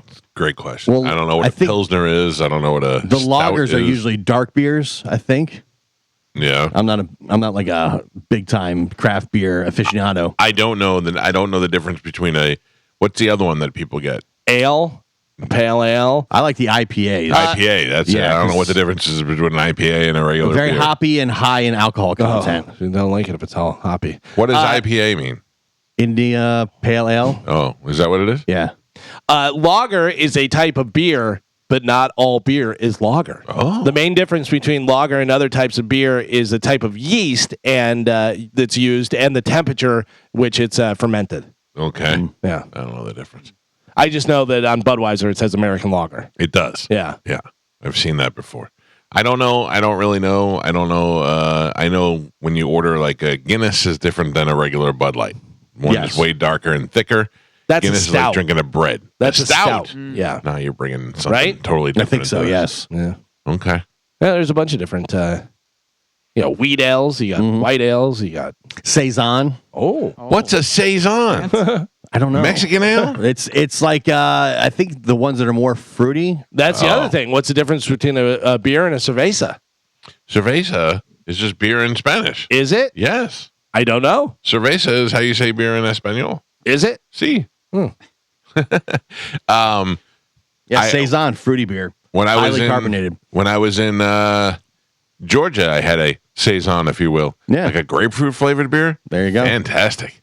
Fantastic. Makes you almost feel like you're drinking something healthy. Oh, the grapefruit beer from Germany when you go to Epcot. Yeah. Buddy. You speak German. Yeah. We're going everywhere. Oui, oui. So cerveza does mean beer, but it says cerveza is a type of beer also. It says Mexican cervezas are known for being lighter and milder than other beers with a unique flavor profile from the corn that they're made with. See, like Corona. Corona Cerveza de Mexico. Yes, Carmen. Mike Calta, we have a special guest on the hotline. Who is it? It is your super agent, Tony Burton. All right. Okay. This is a rare phone call. I thought he was Spanish. So did I. I almost got nervous for a second. Tony, how are you? It's not Spanish. It's your agent. How are you, buddy? Yeah, good. What's happening? Hey, so if you don't mind going back to that Luigi story, I was just going to fill you in a little bit since they've been covering it wall to wall up here. But he showed up 5 minutes before the CEO did, and he was walking down the street. He was on the phone. So even though it was an 8:00 conference, the CEO showed up at 6:50, and at 6:45 is when Luigi showed up. So he had to know. He had to know what time he was going. And you and I have been at that hotel a couple of times together for conferences and whatever. And why wouldn't, I wonder, other than the fact that there's probably a nicer hotel in the area, why wouldn't they just stay? Why wouldn't he assume that he was staying there? How did he know that he wasn't?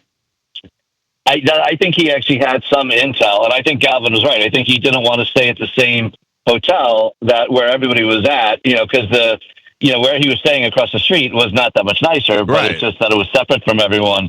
But the other thing that's so crazy is that this guy evaded all of the technology, all of the police, got on a bus. I didn't even know there was a Port Authority up by George Washington Bridge.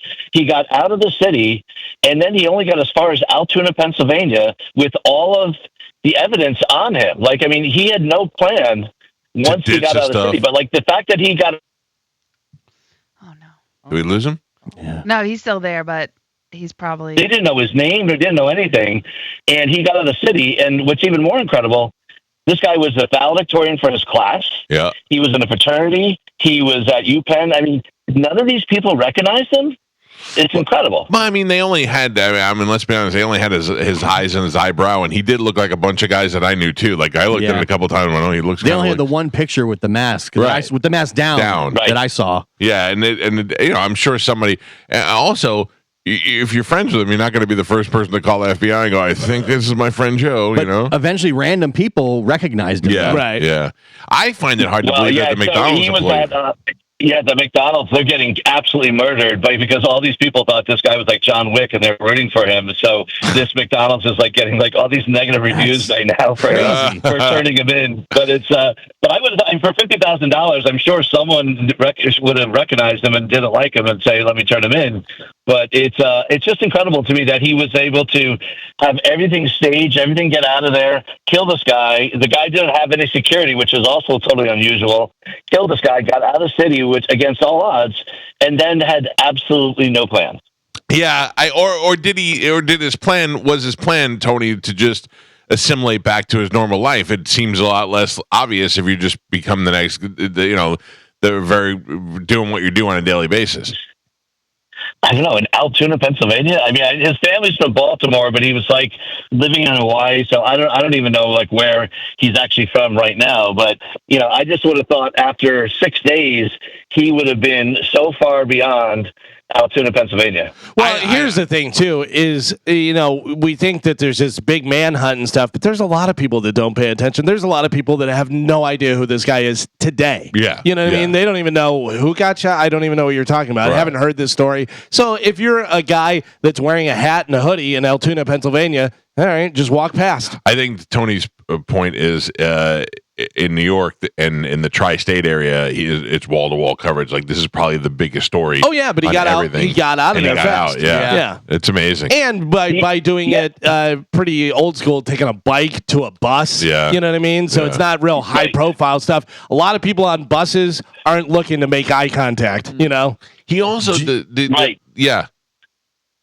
But he also was able to know that, like, by going to Central Park, there was no cameras at Central Park. He had his change of clothes in the bag. Like, I mean, he had like everything meticulously planned out. Like I said, including the Port Authority up by the George Washington Bridge that doesn't have that many cameras up there. And then the irony of it all, like some worker in McDonald's was the one who called 911 on him. Well, but that happens so much, Tony. You'll talk to any police, they'll say the reason that they get the big drug bust is because the guy had a taillight out. You know what I mean? It's not because they were following and they knew the thing and this was happening. No, it's because they did make a signal whenever they turned left on the light. Also, you're right. $50,000 to a McDonald's employee is something worth making a phone call over, even if it turns out to be not right. Also, think about the people who are like $50,000. Yeah, but I don't want to be involved in this. He just murdered a CEO of the thing. Like, who knows what this whole plot was, whether he's an assassin or whether this is higher up than that. Do you think there'll be people now that say, well, hell, if this guy can get out that easy, if I change a couple things, I could probably get away even farther. I laid in bed all night last night thinking about what I would do to get out of there. Yeah. And who I would kill. Like I would. Well, because I thought Michael, no, you did not. Exactly. Listen, you're part of the problem is because if I go to New York, I got to make sure I don't run into you or anybody else that's going to recognize me from high school. And be like, yeah. So, all right. Well, Tony, thank you for the heads up.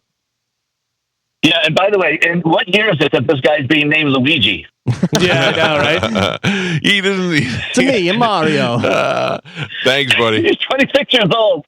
He went to a private school. His name's Luigi. All right, guys, have a good day. I'll talk to you soon. See you. Thanks, Luigi. Think about it. If I had to go from here to New York, the only way to get there without being really seen would be to drive up there. That would be the only way. But then the minute that they go through the well, I don't know. So I'd have to drive to, let's say I drove to Newark, New Jersey, and parked my car somewhere. You'd also have to not have your phone with you. Yeah. But why nobody's looking at me? Yeah. This is before the situation, whatever, because you're on camera at every one of those toll booths and all that nobody's stuff. looking. They'll be able to find it afterwards. Right. But yeah, at the time of going there, so you haven't killed anyone. You're going to New York to kill somebody? I'm going. Let's just think about it. I'm going to kill Tony. Okay. No, because he's too related to me. That's a good show. I'm going to kill the head of my bank of Wells Fargo. All right. Okay, for no reason. Yeah, this is not true. But I'm going to go kill that guy. I know that he's going to be at a Wells Fargo banking conference in New York City. So I drive up there. Mm-hmm. Now, what do I tell my family? I'm going to see Tony? You don't tell them anything, I think. Well, I have to tell I'm disappearing for 3 days. Yeah. I'm going to see Tony, and for some reason I'm driving to New York. I think the more ties you have, the more difficult it is. But I have to take all these things in consideration. I can't justify to my family why would I drive to New York as opposed to right. A lot of time, I think that's why a lot of these shooters are all young kids. They're like 22-year-old. They don't have a whole lot going on. Not a lot of attachments. All right, so Amanda, I'm going to drive to New York to see Tony. I have to go up there for the end of the year, but I don't want to fly because I don't want to deal with all the. Right now, prices are $2,000 a ticket. It'd be easier for me to drive. I just drove to Georgia with no problem. I think I can make the whole trip to New York. So I leave. I go there. I park my car in. I don't stay anywhere. I stay in my car. I park my car in New Jersey. I would. You have to park it somewhere. Then I have to take transportation. So I take the train into the city. But are you trying to stay off the grid on the way there? Or does it matter? It doesn't matter because you're leaving the country, or nobody's seen my car. No, I know, but I'm saying like once they'll be able to back home. Oh, you're caught. Yeah. How? All the cameras. But I mean, I'm gonna hood up so they can't see anything. Okay. I'm not gonna go to what Starbucks. Are you wearing? I'm gonna have to go buy clothes for this. Okay. Credit card. Yeah, credit card, and okay. Well, but they have you on camera. I go to like an Army Navy store and I buy a hoodie and some khaki. Why are you going to an Army Navy like store? right away when that guy, they had him. Remember, they knew that he went to a McDonald's beforehand. And got on like a right bus. away because of the cameras. Right, they followed his path. Yeah, they found because I imagine right away they pull like every security camera within that vicinity. Right. Because you had to walk there somehow. Then they see you, and that's how they start putting together the They path follow back of what you've done. Then they start checking. Oh, he was here at the McDonald's. Let's check every credit thing that was run, and they match the time with the video. Now they've got your credit card that you used or cash. Well, or I whatever. think I'd be smart enough to not use a credit card. Right. First of all, I'm going to tell you right now, there's no way I think you could pull this off. I mean, this guy was a perfect example of it. He got caught. Yeah. But also, you say you're going to buy clothes and do stuff. They literally will go, okay, those boots, let's check those boots. Yep. This is the SKU code, whatever. They only sell them at these stores. You know what I mean? Like it's unbelievable how much research. So then even better, I'm going to have to go back in my closet and find something I haven't worn for a certain amount of time. Yeah, because even the internet sleuths had like his jacket, what kind of jacket it was, the backpack, where it was purchased, the backpack. Right. But also, that's the other thing, Mike. You get something that you haven't worn in a long time, but you have worn it. So now they put it out there. Now they can see, oh, Mike Calta wore that jacket on his birthday this time 10 years ago. And I would say if I'm doing it smart, I would dress as plain as possible. I would wear a black T-shirt and some sort of black pants and try to do it in, common Nikes. Even now with just the technology we have on your phone, you can take a picture on Google and then circle, and it'll search that face, the shirt, whatever you want, and it'll find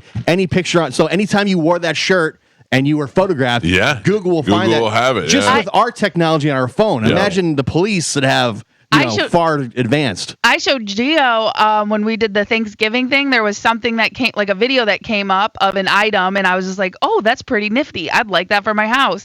Took a picture of it. Amazon found it in 2 seconds. Bought it. It was delivered. It was there that night. Yeah, dude. It's amazing. Like you're really, if you want to, I miss the old days when you could just kill somebody and not worry about it. I think it's really, really hard. All right? How about this? No, even that. I was like, wait till he goes into a bathroom. Follow him in the bathroom, shoot him in the bathroom, and leave. At least at that point, you have time to get out. That buys you more time, maybe. Buys you more time. Buys you more time, but you're still on camera. Going to the bathroom. Here's the biggest thing: is him doing this in public. It immediately alerts everyone. It's immediately this guy was shot in public. Whatever. If you could kill somebody, hide the body, then you have more time to get away. If he would have got in his hotel room, if he knocked on his door, room service, open door, and really, don't shoot. Poison takes way longer for a toxicology report and stuff. Or but this guy, how do you poison a guy? Easy. You go when he's sleeping, whatever, and you go in and inject him. And you inject him in the back of the neck, under the hairline, doing something like that, whatever. Feed him something. Where they're not going to spot it right away. I mean, eventually they're going to find it and they're going to do a report, and this guy had whatever cyanide in his thing. But there's a lot of times where they're like, oh, I guess this guy just died. Yeah. And who knows if he's there for 3 days. And the maids knock, but they don't come in, or he's got the do not disturb. You put the do not disturb whenever you're leaving. Remember Walter White did the ricin in the coffee? Yeah. That's how he killed that lady. Sure. Yeah, because you want to do something where you're going to get away with. You don't want to make a scene. You want to be able to just get in and out and nobody knows. Yeah. Because I can't compare everything to television. Yes. I think it would have to be like Walter White, where he's in the cabin, completely off the grid, 100%, and nobody can find him. Right. No communication with anybody whatsoever. No phones. But nothing. think about it. If this guy would have done this, killed this guy, whatever, went to Altoona, Pennsylvania, and got on a flight and got out of the country, then it's difficult. You could be like, oh, we know who it is. Okay, well, good luck getting him from wherever he is now. All the airports have facial recognition now. So yeah, but they weren't on it yet. Yeah. You know what I mean? If you have a certain amount of time, if you can do that in under an hour or 2 hours, whatever, if they wouldn't have had his picture, because I don't know how long his picture came out after the actual murder. Yeah, I think by the time it reaches the media, it's already been, they're way ahead of it by that time. Yeah. You know what I mean? Yeah. Like, I think the airport's the last place you can go. because there's so many cameras. Let me take this call on line one because I think Chris, good morning. You're on the Mike Calta Show. Hey, Mike. I just wanted to also touch base with this thing. Did you guys see in social media that the CEO allegedly was going to testify on against Nancy Pelosi? The CEO of United Healthcare was supposed to testify about insider trading for that. I did hear that, but I can't verify that. See if you guys saw that. Yeah, but I can't verify it anywhere. I've heard people talking about it, but it doesn't seem that is factual. It doesn't. You know what I mean? It's a great story. But it doesn't, and her ties to the Clintons and how easily they can kill people. Well, what about the if can we tie in that Nancy Pelosi moved a bunch of stock at all that was related to United Health Group or not right before the killing of him? If we could validate that may just shed some, raise some eyebrows or something. I think that's true. I think we can look up the stock movement. Listen, I agree with you, and I will tell you that I follow that Wales Instagram account, which monitors Pelosi and other people. And I bought General Dynamics based on Nancy Pelosi investing a bunch of money in it. And I've made thousands on that. I had no idea, no other research other than the fact that Nancy Pelosi put a bunch of money into it. And they were a company that makes weapons and stuff during wars. And I said, all right, if she's doing it, I'll do it. And I put it in there and I made a bunch of money off it. So, yeah, I appreciate the heads up. I don't think that information is true, but if it is, it'll certainly come out in days to come. It hasn't been verified, but if you could easily believe that it's true. Oh, yeah. You know what I mean? But yeah, it just hasn't been verified yet. I just pulled a nose hair out of my nose. It's been bothering the crap out of me. Let me go to Matt. Matt, good morning. You're on the Mike Calta Show.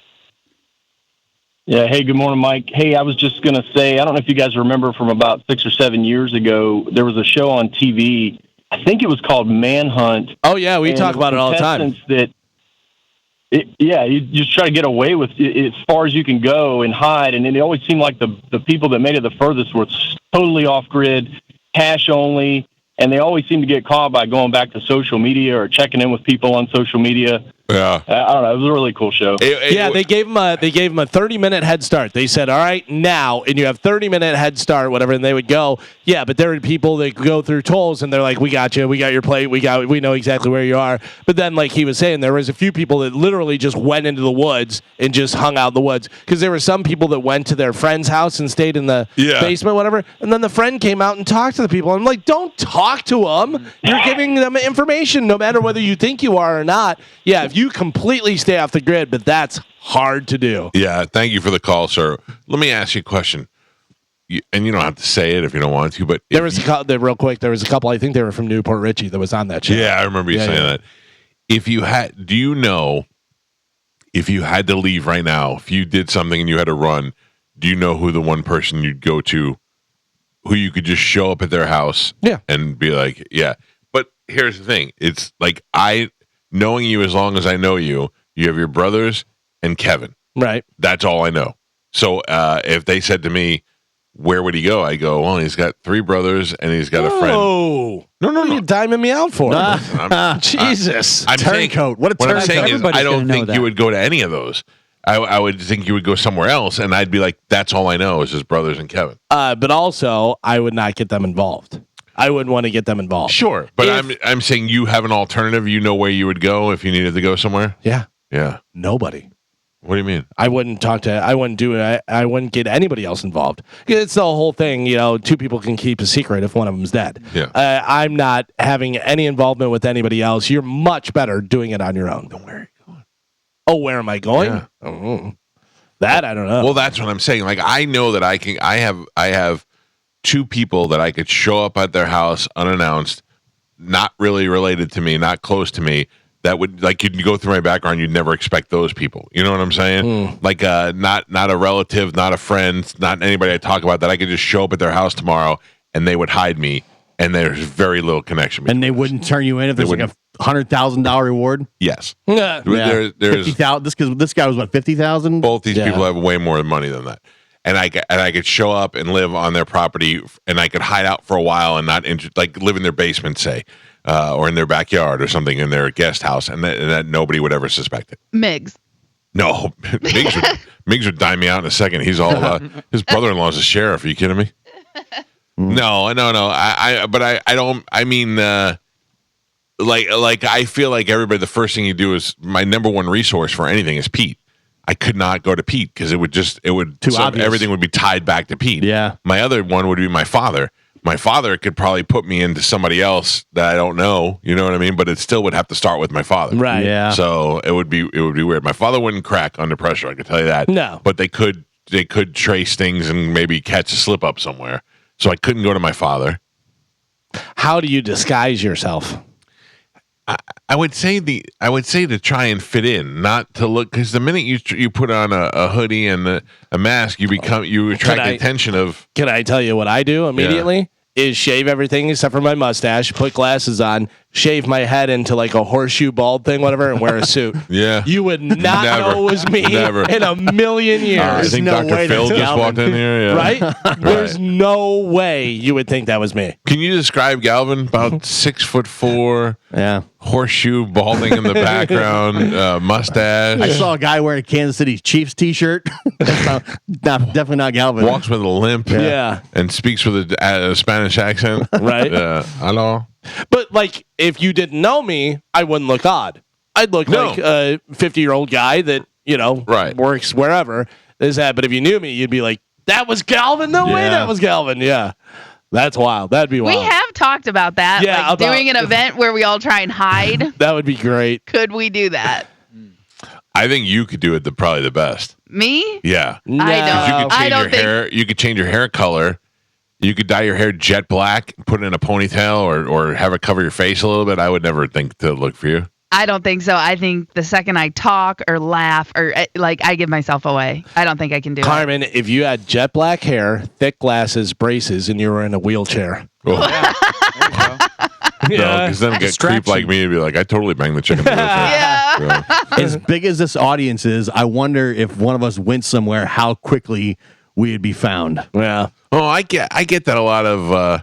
Now I'll go somewhere and a picture will show up on social media. I saw Mike Calta at Publix today or whatever. So somebody's always seen. I'm blown away at people that come up to me in different situations, and I'm like, we couldn't get away with anything. Yeah. You know what I mean? Oh, my dad just texted me. Don't come here. He said he would never have anything to do with me. Dad, it's you I trust. I'm not. Yeah. But I mean, it would be my father would be my likely number one call or my number two call. Him and Pete would be the two guys I would rely on to get me out. So the only way that I would probably be able to do it would be to not have anything to do with them. You'd have to go through somebody else to get to them, though, because it's too obvious. Right. Can't be my brother. Can't be, Yeah, but then all of a sudden, so Galvin's never called Mike's dad, and he called him 3 times on Tuesday. It's like, Yeah. I'll tell you who would have been really good. Pete's brother. Yeah. Pete's brother had passed away. I would have called Jimmy and been like, Jimmy, I need to get out of here. All right, Mike, I got a guy. He's in Miami. He'll get you out of there. Yeah, you're on the knock list now. That would have been perfect. You want somebody that has a guy. Taco Bell is opening a new beverage-focused place called Live Mas Cafe. The first one will be in San Diego, and the servers are called Bellristas. Taco Bell's latest venture gives Taco Bell lovers in San Diego a chance to enjoy specialty drinks like chillers, agua frescas, specialty coffees alongside other favorite menu items. It's going to be feature a more innovative beverage lineup. I remember the Taco Bell in Vegas was like the cantina and had a bar inside. Oh yeah, yeah. Well, and you could get married at it. Oh, that's right. They paid for someone to be the first people to get married at the Taco Bell in Vegas. That's funny. I think my wife would want to get remarried in a Taco Bell.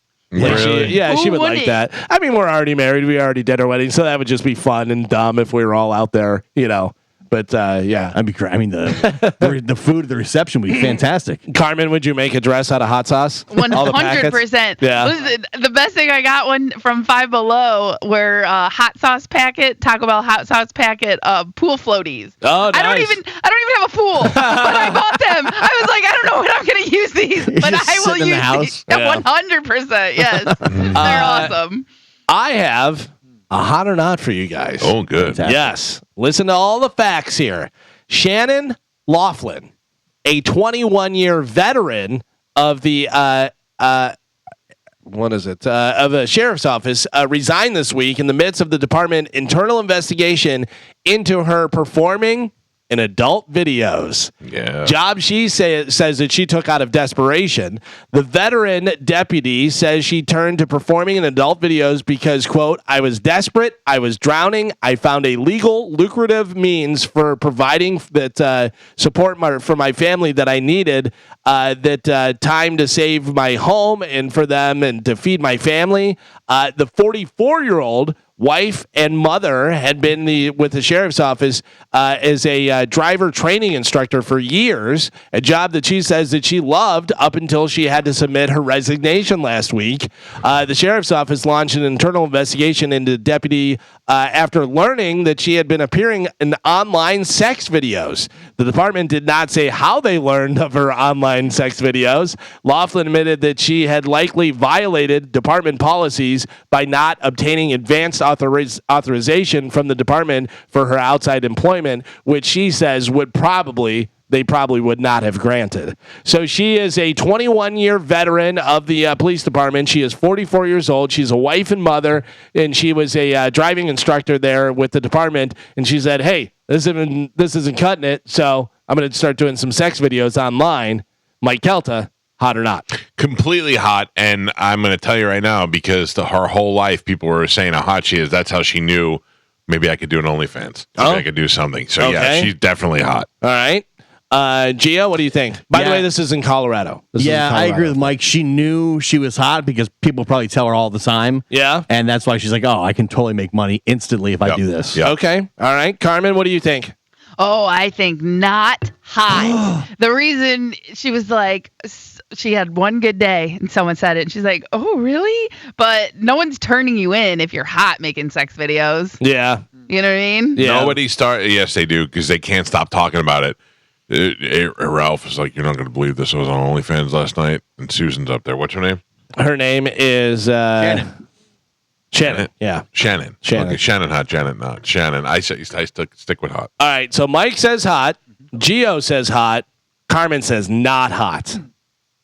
You guys ready for the picture? It's on Bone TV, and it is coming to your thing right now. Oh, God damn it. Why does this not have it set up? I'm going to show her uniform picture first and then scroll down. All right. I'm showing these guys this picture. Go ahead and look at yours and tell me whether she's hot or not. Yeah. I mean, holy smokes. Look at the size of those cans. How about that? I have another one for you, too. Here's this one. Yeah. Oh, it's a good one. Check this one. She likes that pose for sure. Yeah, she does. Yeah. Oh, yeah. Oh, yeah. Yeah, she's way hot. Yeah, she's hot. Police officer. Obviously does not look as great in her uniform. She's got like glasses on and her hair pulled back and stuff, but then she unleashes those bombs and does the posy pose. Smoking. I mean, I don't even think she should be in the game, to be honest. Too hot. By the way, I can't search for her on my computer because it shuts it down, but let's see if we can't find those videos. See what's going on with all that. Yeah, wow, she's really hot. Yeah, not too shabby. Mariah Carey's All I Want for Christmas Is You made its way back to number 1 on the Hot 100. I don't think anybody's surprised coming Christmas time and everything, so she's back at number 1. I bet she's made so much money off that. She performed in concert last night. I had a friend I saw on Facebook that went to go see her concert, traveled somewhere to go see it. Oh, yeah? Mariah Carey still looks fantastic. Does she? I think so. All right. I don't know. I never thought she was that hot. When she first started, she was very pretty. She first came out and she's on that big giant swing. Yeah. On there, with the short shorts and everything. Gorgeous. Yeah. And, obviously an unbelievable singer as well. Now she's, what, late 50s? I would imagine, yeah. Do you ever see that part where she's in concert and she's singing and stuff, and she's singing, and then she goes, "Why are you singing my part? You're singing my..." They're harmonizing and stuff, and she yells at one of the backup singers because they're on her note, and it's like, oh, sorry, Mariah. The new claim that Jay-Z participated in a rape with Diddy in 2000 could have an effect on Beyonce's upcoming plans. Those include her tour next year and an NFL halftime show on Christmas Day. Oh, that's right. For the Chiefs and the Steelers. I don't think this is real. You don't think what? The accusations are true? Yeah. I don't think they're true. Well, yeah, I have no idea. He did say that this attorney was trying to extort him earlier in the year. Yeah. And they were already planning to sue him prior to this even being released. Right. I think Jay-Z's above this stuff, and I think he walks through this with no problem. What about Diddy? You think Diddy? This girl, I don't know. This person, I don't know for sure. I mean, the story that they have about them, the father and being drugged and all that stuff, I don't know. Do I think Diddy's capable of this? Clearly, he is. I think Diddy for sure. All this stuff's true. Yeah. You think Jay-Z? No, just off a hunch. You just think from the way he seems, he doesn't seem like he does. I'm finding it hard to believe all the Diddy stuff, and I think that Jay-Z's. It seems to me like Jay-Z in his life has been smarter than these people. Listen, it is also very easy for people to pile on. If, Diddy did this, whatever. Oh, maybe Jay-Z was there and maybe he did something to me. Or 100% true. I have no idea. Yeah, like if you said to me, I don't know, a guy I used to run with or be friends with casually, all of a sudden that guy did stuff, well, then I must have done it too. Right, exactly. So, yeah, that's whenever they have, famous people and they have a picture with somebody and they're like, oh, definitely did. Right. You know how many pictures these people take? How many people would throw an Ashton Kutcher under the bus because he was friends with Diddy and he talked about Diddy parties? Did you see 50 Cent talking about Jay-Z and giving him grief and stuff? No, but I know he's fearless. Yeah, and Jay-Z, who has the, what is his rock... Ciroc Nation or whatever. Oh yeah. Who did the halftime performance, whatever, with Eminem and Mary J. Blige and all that stuff. I guess he did not want 50 Cent in there because the NFL. He said the NFL had a problem with 50 Cent, and so 50 Cent was like, screw this guy, whatever. And he's like, are we still gonna have a Super Bowl this year because all the stuff going on with Jay-Z? So yeah, we'll see what happens. Taylor Swift's Eras Tour made a record $2 billion in ticket sales. Taylor also gave out $197 million in bonuses to everyone that worked on her tour, all the way from bus drivers to physical therapists to backup dancer, like everybody. She's just that's what John Brennan should do for you. Handing out bonuses. Yeah. That's your boss. Let's go. Yeah. That's what happens when you experience a lot of success. Yeah. That's a lot of success for sure. Imagine that's just the ticket sales. Imagine the merchandise. Oh, I mean, the fact that people were lined up at 4:00 in the morning to get T-shirts merch and stuff, stuff here. It was wild. Not as successful as Taylor Swift, but a lot of people like them, and they're back together doing a tour. System of a Down announced 3 major stadium shows. Would they sell out stadiums? No, but yes, they will. They will because they're with 4 other bands. Well, that's the thing, is that they're going to be doing some co-headlining tour. With the first show goes down August 28th at MetLife Stadium outside New York with Korn. Yeah. So System of a Down and Korn. Then August 31st, they're playing in Chicago at Soldier Field with Avenged Sevenfold. And on September 3rd, they'll team up with the Deftones at Rogers Stadium in Toronto. Polyphia and Wisp will open all 3 shows. The pre-sale for tickets begins tomorrow. Everybody's doing stadiums now. Like everybody, it seems like. Well, because you can do 5 stadium shows or you could do 50 arena shows. Right. And or even the amphitheater ones, Yeah, I don't think System of a Down is a stadium show. If you told me System of a Down was coming to Raymond James Stadium, there's no way they're selling that out. I think it's because they were not together and now they're coming back out. Yeah. And they're doing 3 of them. So there's going to be a lot of people that are going to travel if you're a System of a Down fan. Yeah. 3, 5. I could see them filling a spot, but not selling out Raymond James Stadium. There's no way. Without having the other co-headliner with them. I don't even think Raymond James Stadium would sell out if it was Korn and System of a Down. No way. I don't think that's. I think that's maybe an Amalie Arena show. Yeah, I'm not going. I can tell you that. I like System of a Down, but I'm not going to see them. Yeah, but I think the fact that they haven't toured in years, and that's where the appeal is. That's what helped out with whatchamacallit as well. Black Parade. My Chemical Romance. My Chemical Romance. The fact that they hadn't been together for a long time and now back out, it's a big thing. So also,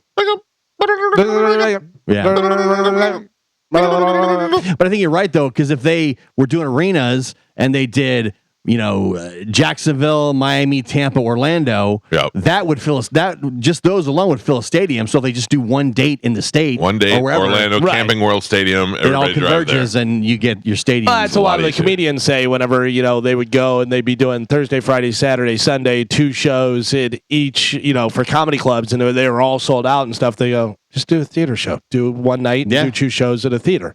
You'll be able to do that. Mm-hmm. Can I just put something out there that I'm not supposed to say? Sure. Bobby Kelly called me the other day. Mm-hmm. Bobby, dude, he said something that is proof of why Bobby Kelly is one of the best comedians you'll ever see. He was talking about another comedian, and he goes, "You know why he stinks? because he doesn't go to comedy clubs and bomb. And I said, what do you mean? He goes, what you do is you go and you test out your jokes and you get it going and you write stuff and you bomb your face off until you get it right. That's what a comedian does. And I thought, you're so right. Because otherwise you're just going and you're playing to the people that already like you. Exactly. And they say that a lot. Milking it for years. They say that a lot where make sure your set works in New York and it works in Iowa and it works in Buffalo and it works in, Pennsylvania, wherever you're going. Like Sebastian Maniscalco, and take nothing away from him. He's hugely successful.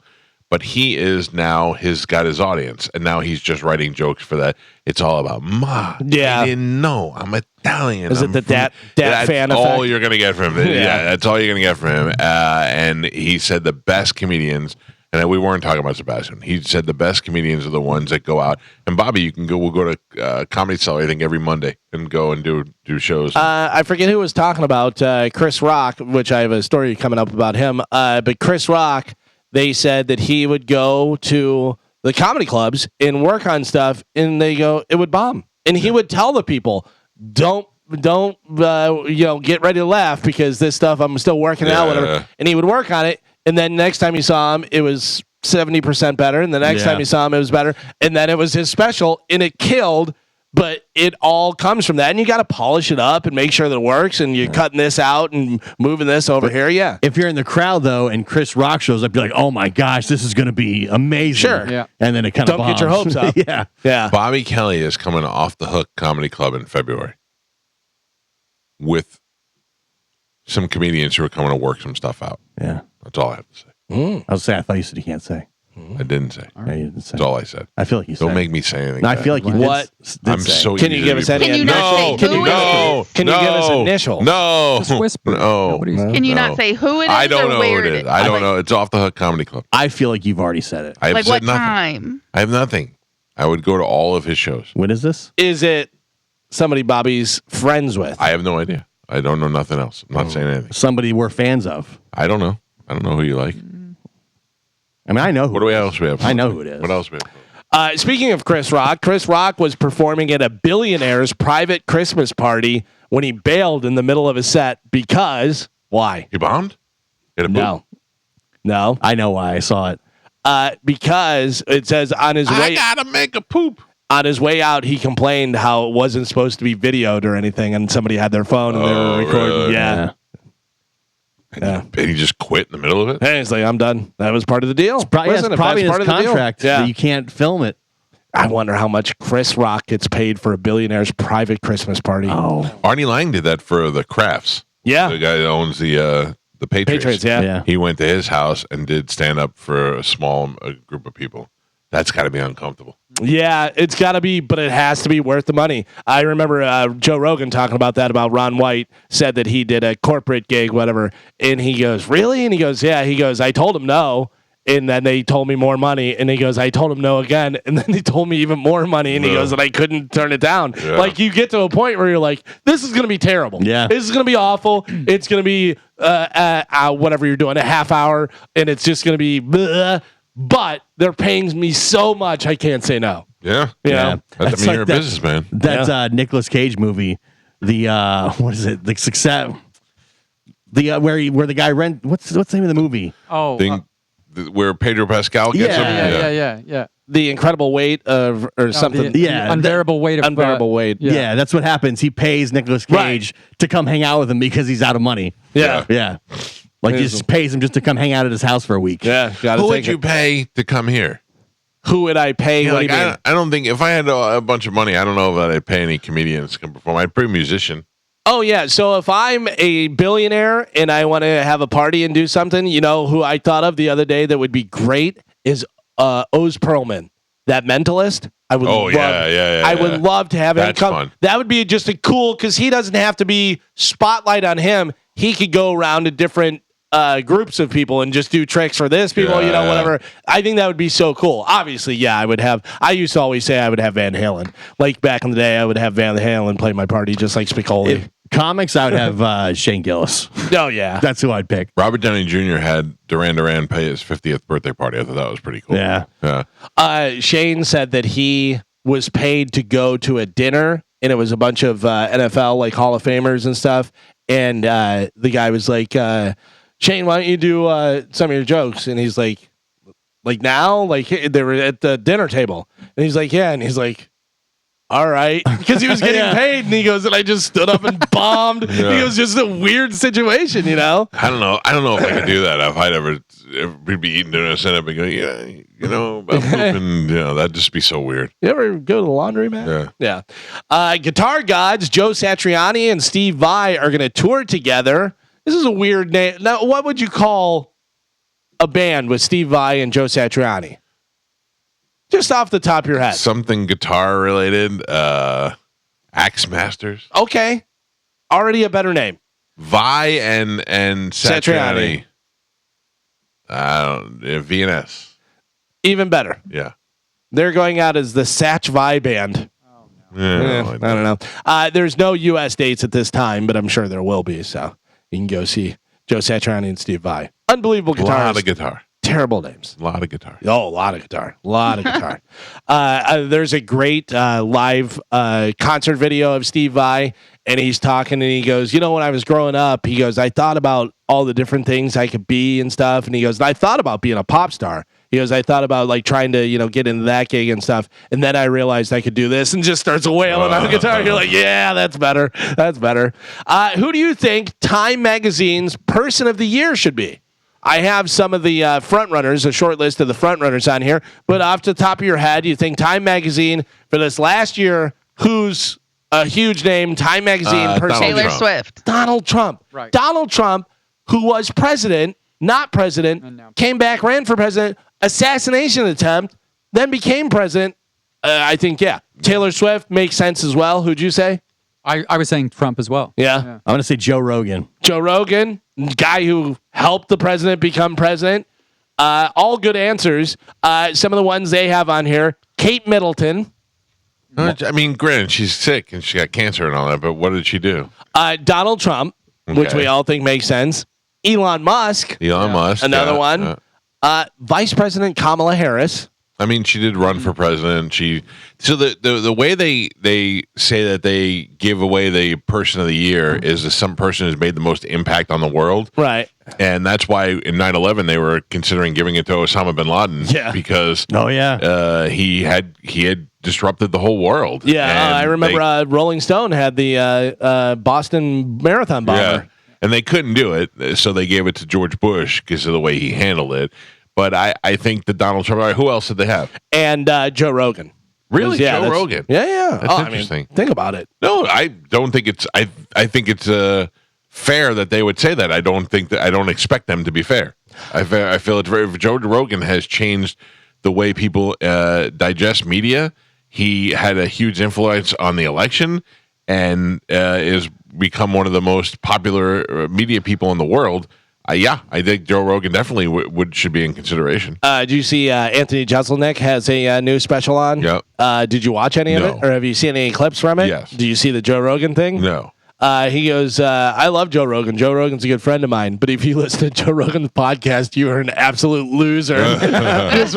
He goes, I know this because my brother-in-law is the biggest loser I know and doesn't miss an episode. But he goes into, I wonder whether he talks to Joe Rogan about that before. He's like, hey, I'm doing this joke. I'm not making fun of you. I'm making fun of your stupid. Joe Rogan cares.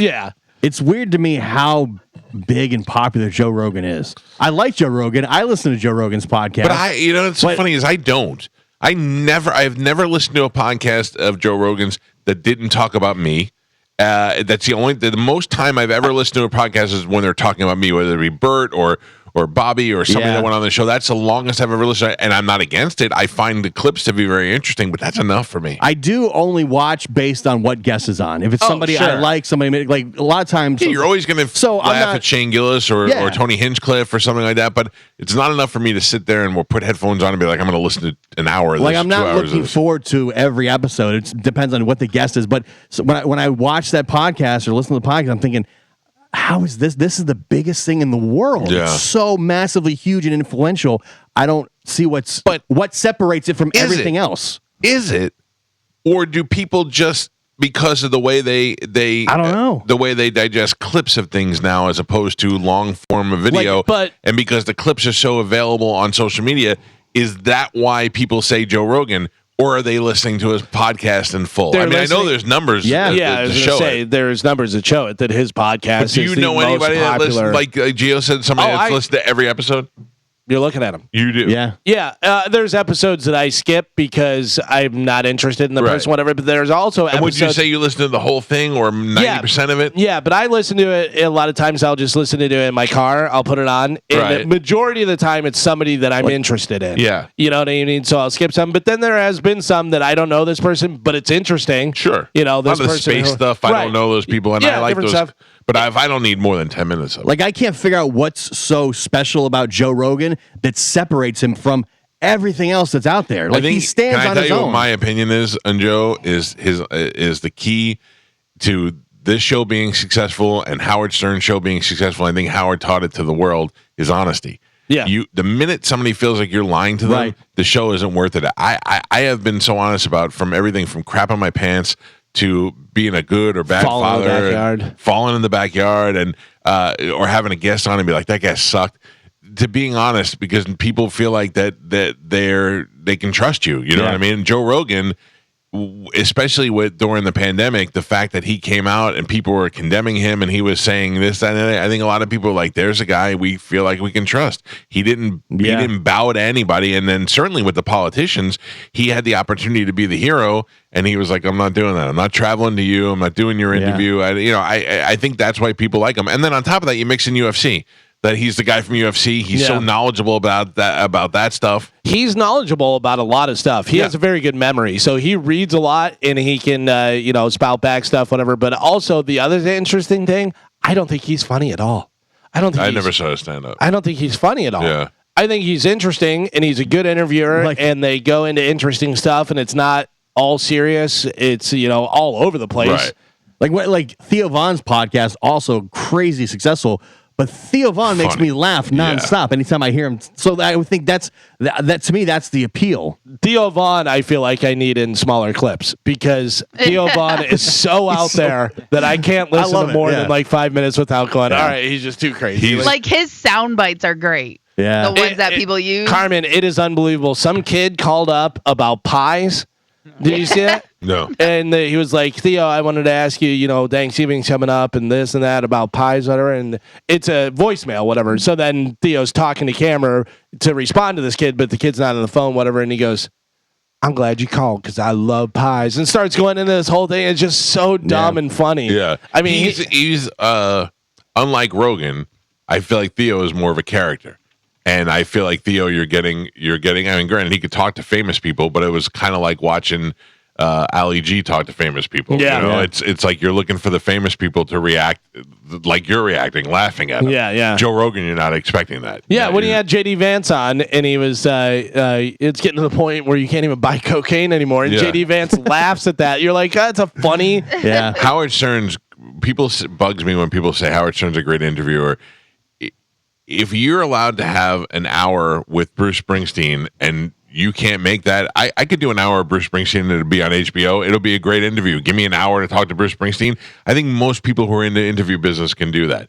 It was what Howard's got famous when he would ask people uncomfortable questions and make them have to look at it, like talk to you don't want to talk about the time that you got in trouble for cheating on your wife, but that's what the interesting thing that people want to hear. Yeah. He had Kevin Costner on recently, and when the rumor was that he was banging Jewel, and he came right out and asked him, you and Jewel? He goes, no. He goes, well, how does that start? If it's not true, why?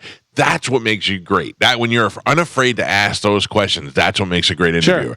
Joe Rogan is that guy. Yeah. He doesn't care. At the end of the day, you can get up and walk out of his studio, and he doesn't care. He's got all the money in the world. He's got all the following in the world. And being fearless is what makes you successful. And he'll do that to important people where they'll say something. He'll go, well, that's not true. Yeah. That's not true. Jamie, look that up. And I feel like he did that. He was doing that even before the podcast was successful. 100%. Like he changed. Built that career based on who he is. Yeah, it's funny too. Do you know who he gives credit for his podcast? Why? Yes, I do. Yeah. Don't tell me. I want to guess. Somebody that was doing a podcast already before podcasts were a thing. Yes. Adam Curry. No. Who? I know. Tom Green.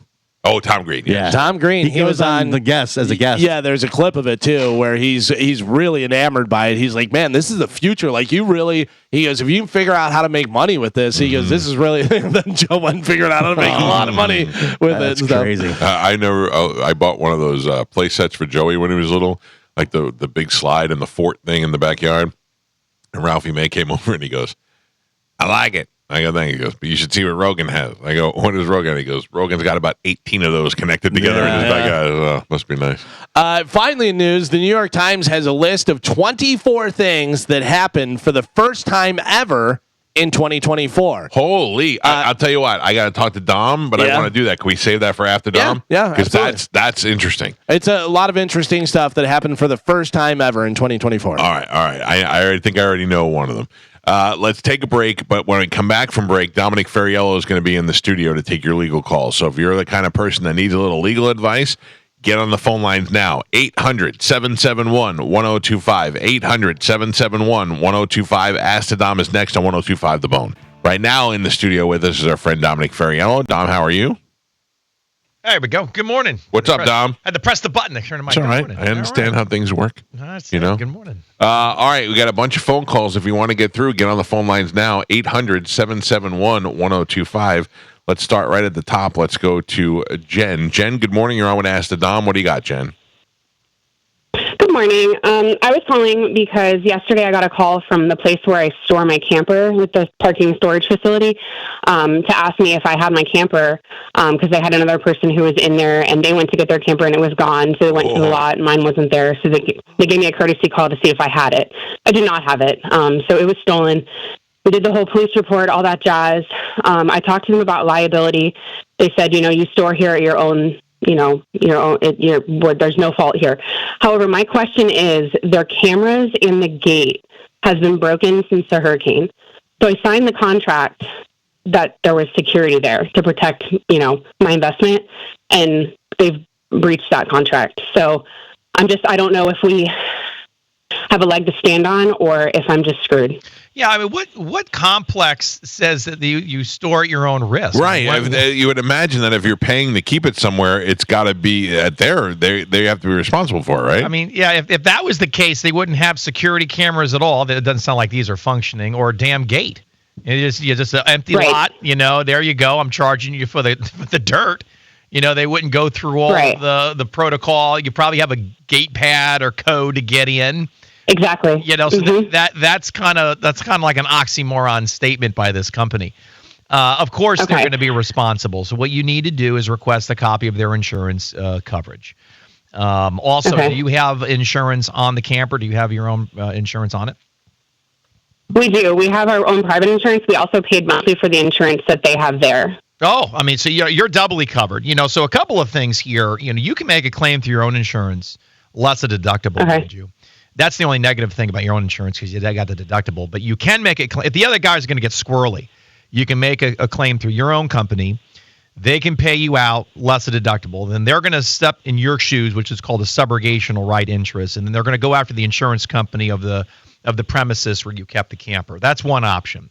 The other option is you can still do that and then go after your deductible, which might be a small claims matter if the deduct probably less than $8,000, so it's going to be a small claims matter. You still go after them for that, and then you can get compensated wholly, or you can just go after them, not deal with your own insurance coverage because you don't want to eat the deductible or make a claim, and then make a claim against that insurance. Again, once you get the insurance policy, you get the claims rep assigned, then you can have a conversation with them. If they give you a hard time throughout any of these three suggestions I've recommended, you can email me. Attorney Dave Parrott through the network is wonderful. He'd be able to assist you with this and possibly retain his services if necessary. I think a certified letter to their insurance company, contact your insurance company, and then talk to the adjusters. Play it out from there. You don't necessarily need to run to a lawyer, but you got us on standby if you need us. Okay. Now, real quick, my secondary question is they also asked me to come in because they lost my contract. So they want me to come in and re-sign it and post-date it. No. That's a big hell no. All right. That's you could quote me on that. I talked to Mr. Ferriello. He said, hell no. No, we're not doing that. These people sound like they're incompetent and they're going to have you sign. No, absolutely not. You can say, okay. No. That's easy. Okay, so my other go ahead.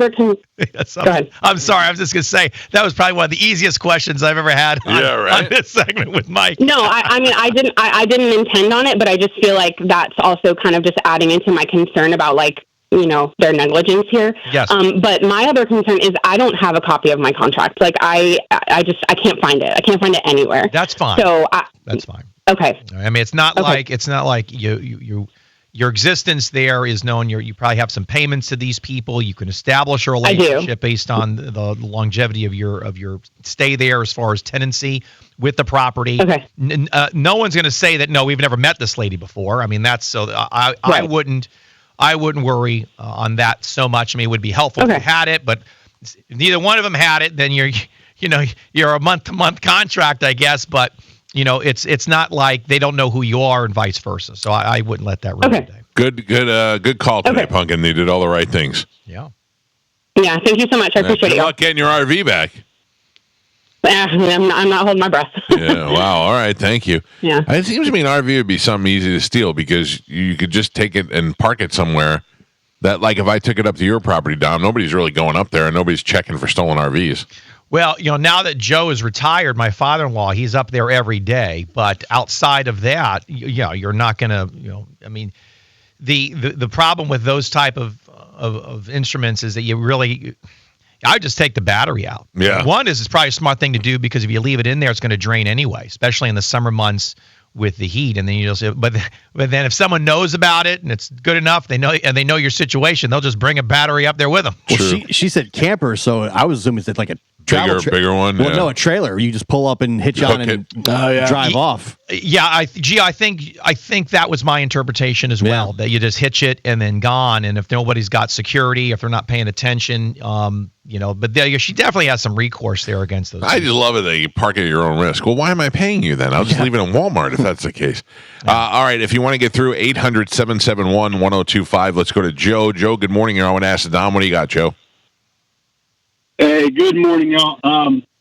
So on the 19th, I came home and there was a Duke energy truck sitting out front of my house, and my neighbor comes out and she's like, "Hey, I got to show you something."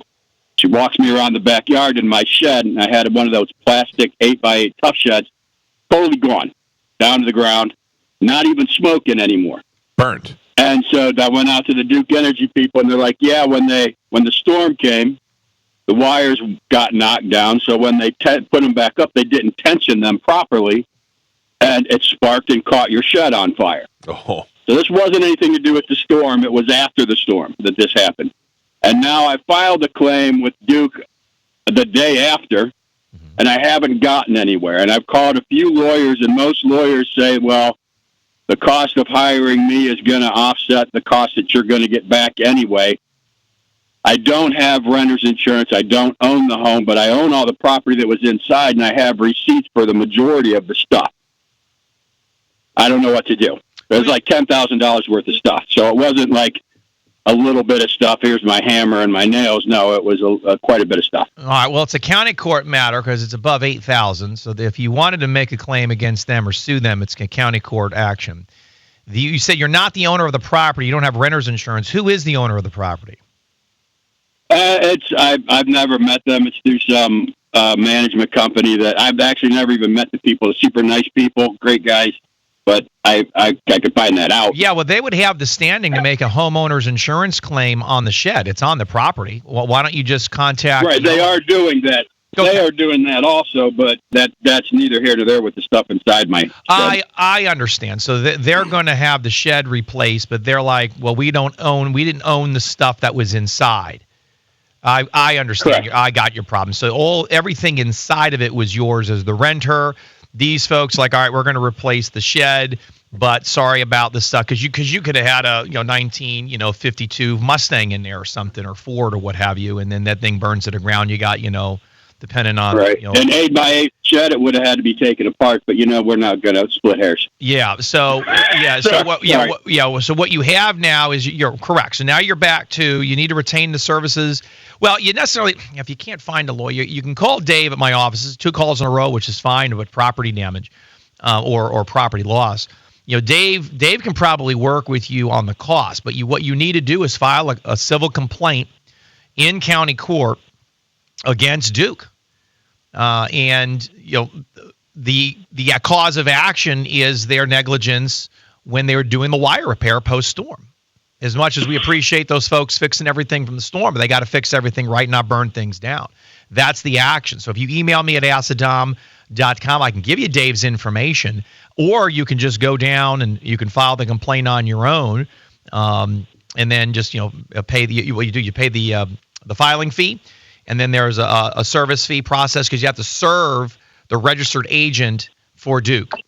So there's a process where you have to figure out, well, how do I serve them? So in my office can assist you. You can call Pam at my office, my private investigator. She can find out the registered agent for you and do that, free of charge, help you out as a listener so you know what to do. If you can't afford a lawyer, we can at least point you in the right direction. All right, sir. Well, it's not that I can't afford one, but it's like the one lawyer told me, they're like, well, if we go ahead for you, we'll file a letter for you, and that's $1,500. And sometimes we don't get a registered letter. We don't get any kind of answer. We can't guarantee anything's going to happen. If you retain us, you might end up going over the frickin' $10,000, and then you won, but you didn't get anything, and you had to pay us $10,000. So another $10,000. Do what Dom said and call his office and talk to Dave Parrott and see if he can help you out with the cost and file it, send it over there as you do it for you as a favor as a listener. Yeah. And start there. 813-251-5550 is the phone number to the office, or you could always go to askdom.com. I apologize, sir, but I got other calls I got to get to before. Yes, Carmen. Oh, no. Take the other call. Sorry. No, what do you got? Oh, I was going to say, Dom, can you recall yes, Carmen. The last time you helped Mike out with a ticket of his? Like the date? No, I mean just recent, like just a roundabout or year even. I have no idea. Okay, I can. My memory. My wife yells at me. My memory is starting to go. Like I don't remember. Mike claims the last traffic ticket or something like that was about 15 years ago. Does that sound right to you? Well, I will tell you, it has been a while. Michael hasn't gotten into any traffic trouble in a very long time. Now, whether it's 15 or 10. I don't know. But here's why I can tell you. I know the last car I was driving was Mercedes, and I haven't had that. I've since the Mercedes have had a Porsche. I've had an Avalanche. I've had my Hummer, which I kept for years after that. I was living in Land O'Lakes, and I was taking Joey to a Montessori school, so we had to be like in kindergarten. So that was maybe when he was 3 or 4 years old, which would leave me to be at about 15 years ago. It's been a long time. Yeah. Mike doesn't send me tickets or text me with problems. No speeding tickets. He's actually. Well, it depends on which direction. Like you could say he's a very good client because he doesn't get in trouble, but then he's also a very bad client because he doesn't get in trouble. Right. Not making you a lot of money, but also being good within the law. But it depends on what vantage point you have if he's a good or bad client. Right. Mike Calta Show, good morning. You're on with Ask Dom. What do you got? Hello. Jesus Christ. I don't know if it's the people or if it's the phone, but I don't care either way. If you didn't get through today, you can call Dom at his office, 813-251-5550. You can always go to askthedom.com. What do you have coming up on your show tomorrow, Dom? Right now, just set for me tomorrow with the listeners, and I just want to say thank you in advance. I've got a felony hearing this morning, so I'll coordinate with Gio to let me slide in a little earlier this morning to help out my schedule. So thanks, Mike. Yeah, what do you got? What do you got, a hearing today? Yeah, so I got felony court this morning, and then I've got DUIs tomorrow morning. So I was texting Gio because I was saying some weeks I've got, in the mornings get jammed up. So I said I can do today early or you guys, or Thursday or Friday, but I know you have, certain programming and I don't want to, jam up your week, but nope, this worked out perfect. It worked out great, and Gio's been fantastic coordinating with me, and I really appreciate it. I am fantastic. Well, because I practice, I go to court, I'm still, I'm street level. I'm a street level attorney, so it's I have to manipulate my schedules to do the show and take care of everybody, but I appreciate your help with my calendar. Street level. I like the way that's I'm on the streets, baby. I'm on the streets. You got some lawyers up in the glass buildings, and you got some on the streets. John Morgan is not street level. John's fantastic. But he's not street level. He owns the streets. He owns the streets. He owns the buildings on the streets, but he's not street level. He's the penthouse. Yeah, he's not coming down. Some people are in the outhouse. I got you. Dom, thank you. We look forward to talking to you next week, our last one of the year. That's right. Yeah, I'll be in, and then I can't believe it. Christmas is right after that. Then we're off for a couple weeks. That's Can't wait. I can't wait. All right, good. Thank you. We must take a break. It's a Mike Calta Show. This is 102.5 The Bone. What else? There's a couple other things I want to tell you. Of course, Winter Seltzerland is happening on Friday. Saturday, I will be out at Harley Davidson in Tampa Bay giving away a Harley Davidson. One of our listeners will ride out of there on Harley Davidson, courtesy of Budweiser. That is happening this Saturday from 3 to 5. You can go to theboneonline.com and register to win. Stop by and scan the QR code to register to win, and it all goes down this Saturday. I'll be very proud of myself when Calta Claus delivers a motorcycle. That'd be nice. Yeah. All right, let's get back to that list you had from news. All right, so this is a list from the New York Times. It has a list of 24 things that happened for the first time ever in 2024. Bunch of different stuff. Here's a few of the different ones. Can I guess one? Sure. Bitcoin went over $100,000. That is true, but that is not one of the ones that's on here that they have. Some of the different stuff that happened. Scientists detected water on an asteroid surface. Yes, I remember that. And it'll be bottled, and you'll have to pay a lot of money asteroid for it. water. Is Haktua one of the things that happened will never happen again? That'll never happen again for sure. This was interesting whenever it happened because we had talked about it. Like, I wonder if they'll be in trouble or how this goes down. Whenever the parents were charged and convicted in a mass school shooting. Oh, yeah? Oh, yeah, in Michigan. Yeah, that was the first time that the parents were charged because we had always talked about, can you blame the parents? Can you not blame the parents? But, yeah, in this case. In that case, you had to. Yeah. Remember they bought him the gun and all the stuff? Yeah, there was a lot of stuff for sure. Haktua girl leaves the limelight for a while, meets a guy, has to convert to Judaism, comes out with a reality show, Haktua. Oh.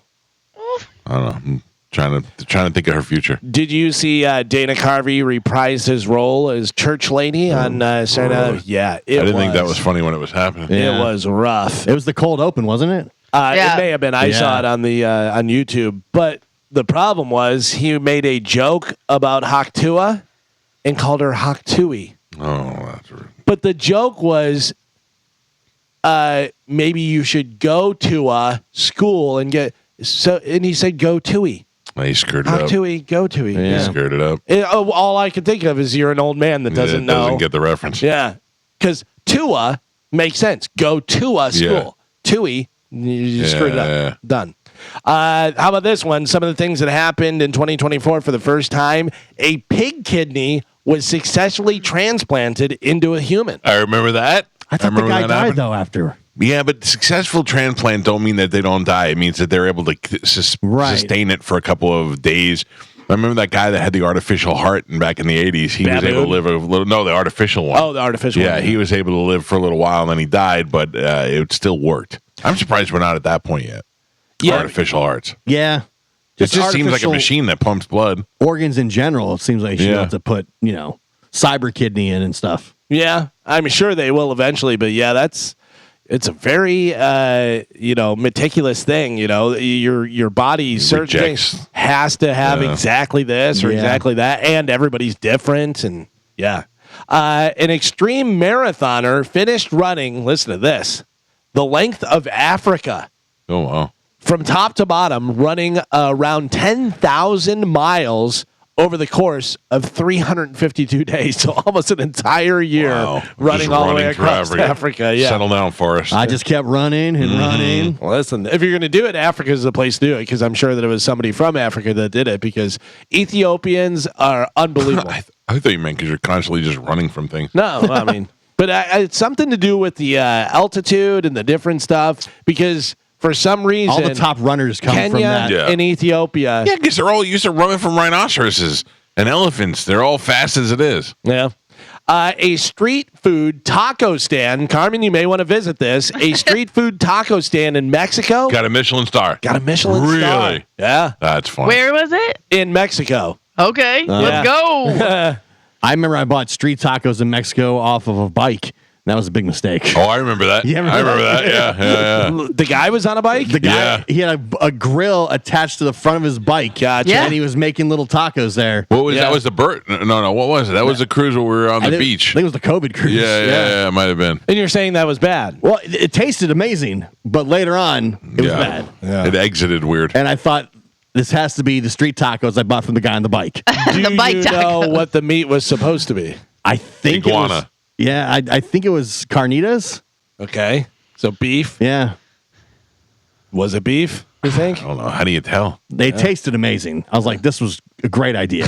He just rolled up on the bike and was making tacos. I thought, this is amazing. Yeah. When in Mexico, street tacos from the guy on the bike. By the way, my wife was listening whenever I said about the Taco Bell thing. She said 100% she would love to do That'd be great. Yeah. And she would have a sauce suit. Saudi Arabia hosted a swimsuit fashion show. Nobody got their head cut off. No. Yeah. Normally they don't like that stuff. They don't like to show anything. Right, but I'm saying, were they allowed to show the swimsuit, or were they wearing it like on the outside? Swimsuits. Bunch of German people. Don't you remember that commercial? Swimwear. Oh yeah, Ladies the wear. elevator. Yeah. Was it No. That was it was a Wendy's commercial in the '80s, and they were like, "Why is everything all cookie cutter?" And they're like, "Swimwear." And Yeah. she came out, and they're like, "Evening wear," and it was the same suit as swimwear. Yeah. I gotcha. How about this? A former president was convicted of a felony. 34 of them. Then America elected the first president who's ever been convicted of a felony. I doubt that'll happen again. Yeah, maybe. You never know. So in my life, I've only avoided or unfollowed people on my Facebook because of politics, like 2 times. One was a guy I'm friends with, Dave Erasmo. I like Dave Erasmo, but he just started getting a little bit too much for me. So I still friends with him. I just didn't need to be Facebook friends with him. And then somebody else. But anyway, I unfollowed Stuttering John last night. Oh, really? Stuttering John is he thinks he could change the election. So what you're trying to tell me is we voted for okay, guess what? He already got the job. Wow. So you don't want health care for all people? I'm like, okay, I'm not answering him. I'm just reading his post. Right. Man, some people just obsess over politics 24/7, and it's just weird. Worst decision. Listening to Stuttering John for political views or eating street tacos from a guy on a bike. Ooh. Listen, I don't think street tacos is a bad idea. I'm going Stuttering John because I feel like it's just taking career advice from Hoppy. You think it's just Gio's weak system? Exactly. Yeah. He's so up in McDonald's and stuff like that he can't handle real food. The street tacos may have been the healthiest thing. That's why his body rejected it. Exactly. Okay. I don't regret the street tacos. They came at a cost. There's no preservatives in there. That's why they didn't. Exactly. This also goes with Donald Trump. Donald Trump became the oldest person elected president. Yeah. Oh, really? Yeah. Now the oldest person elected president. Because Biden was not as old as him when he was, cognitive decline. Doesn't it seem like there's a huge cognitive difference between Biden and Trump? When you go back, no matter who you support. When you go back and look at Biden 4 years ago, though, he wasn't like that. No, it happened fast. Yeah. So I saw a picture of Biden the other day. I'm sure you guys probably saw it, where his hair is kind of windswept, whatever, and he's looking at the camera.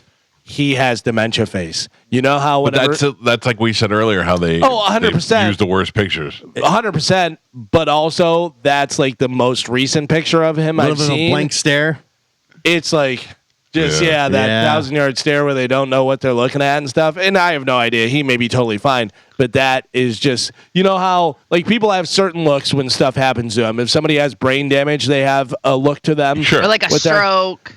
Or a stroke or whatever. Dementia has a certain look to it, and I feel like that's. And I honestly have to tell you, I think it all started when he fell off that bike.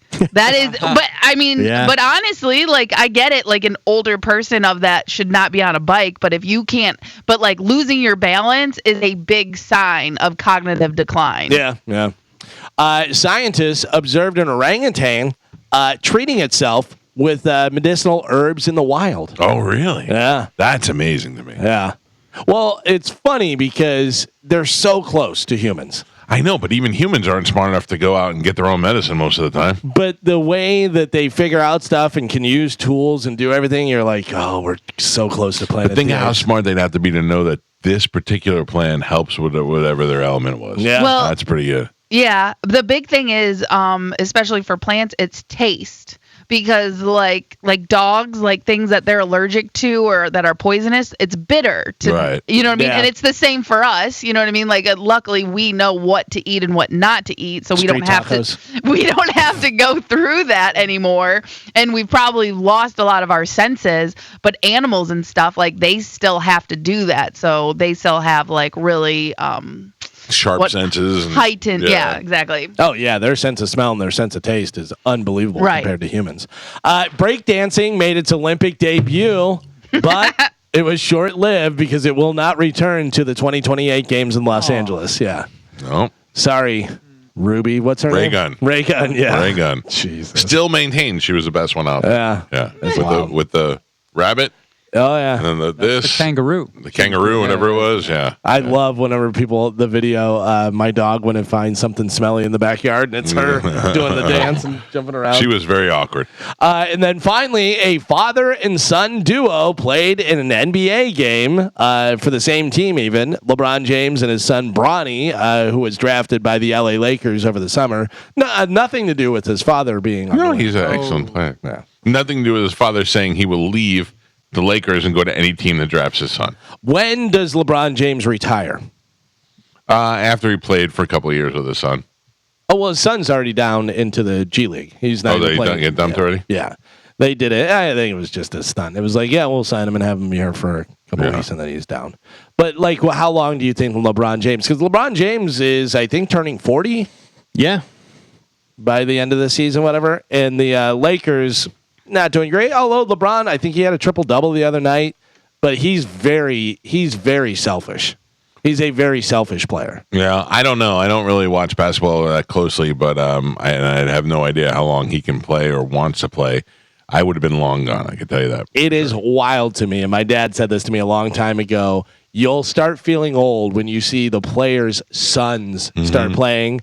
Scottie Pippen Jr. plays in the league, and I'm like, that's so wild to me. It's happening all over the NFL. Yeah. Oh, yeah. NFL all over. Joey Porter Jr. plays for the Steelers. Yeah. Michael Pippen Jr. Now I'm to the point where I've watched guys' college career, their entire pro career, and into the Hall of Fame. Yeah. Like I remember Derek Brooks playing college football, Warren Sapp playing, getting drafted, and now they're like in the Hall of Fame, and their kids are playing sports. Do you remember a few years ago I told you about Cooper Flagg, the basketball player? The kid, he was like 15 or whatever. He's playing for Duke now. Yeah, he'll be in the NBA. He's just unbelievable. Yeah. It's crazy. Deion's kid's about to get drafted. It's so crazy to me because we talked about this the other day of how young these people are, because you'll be like, well, that's a man. Like they're playing a pro sport, whatever, and 21-year-old, and you're like, what?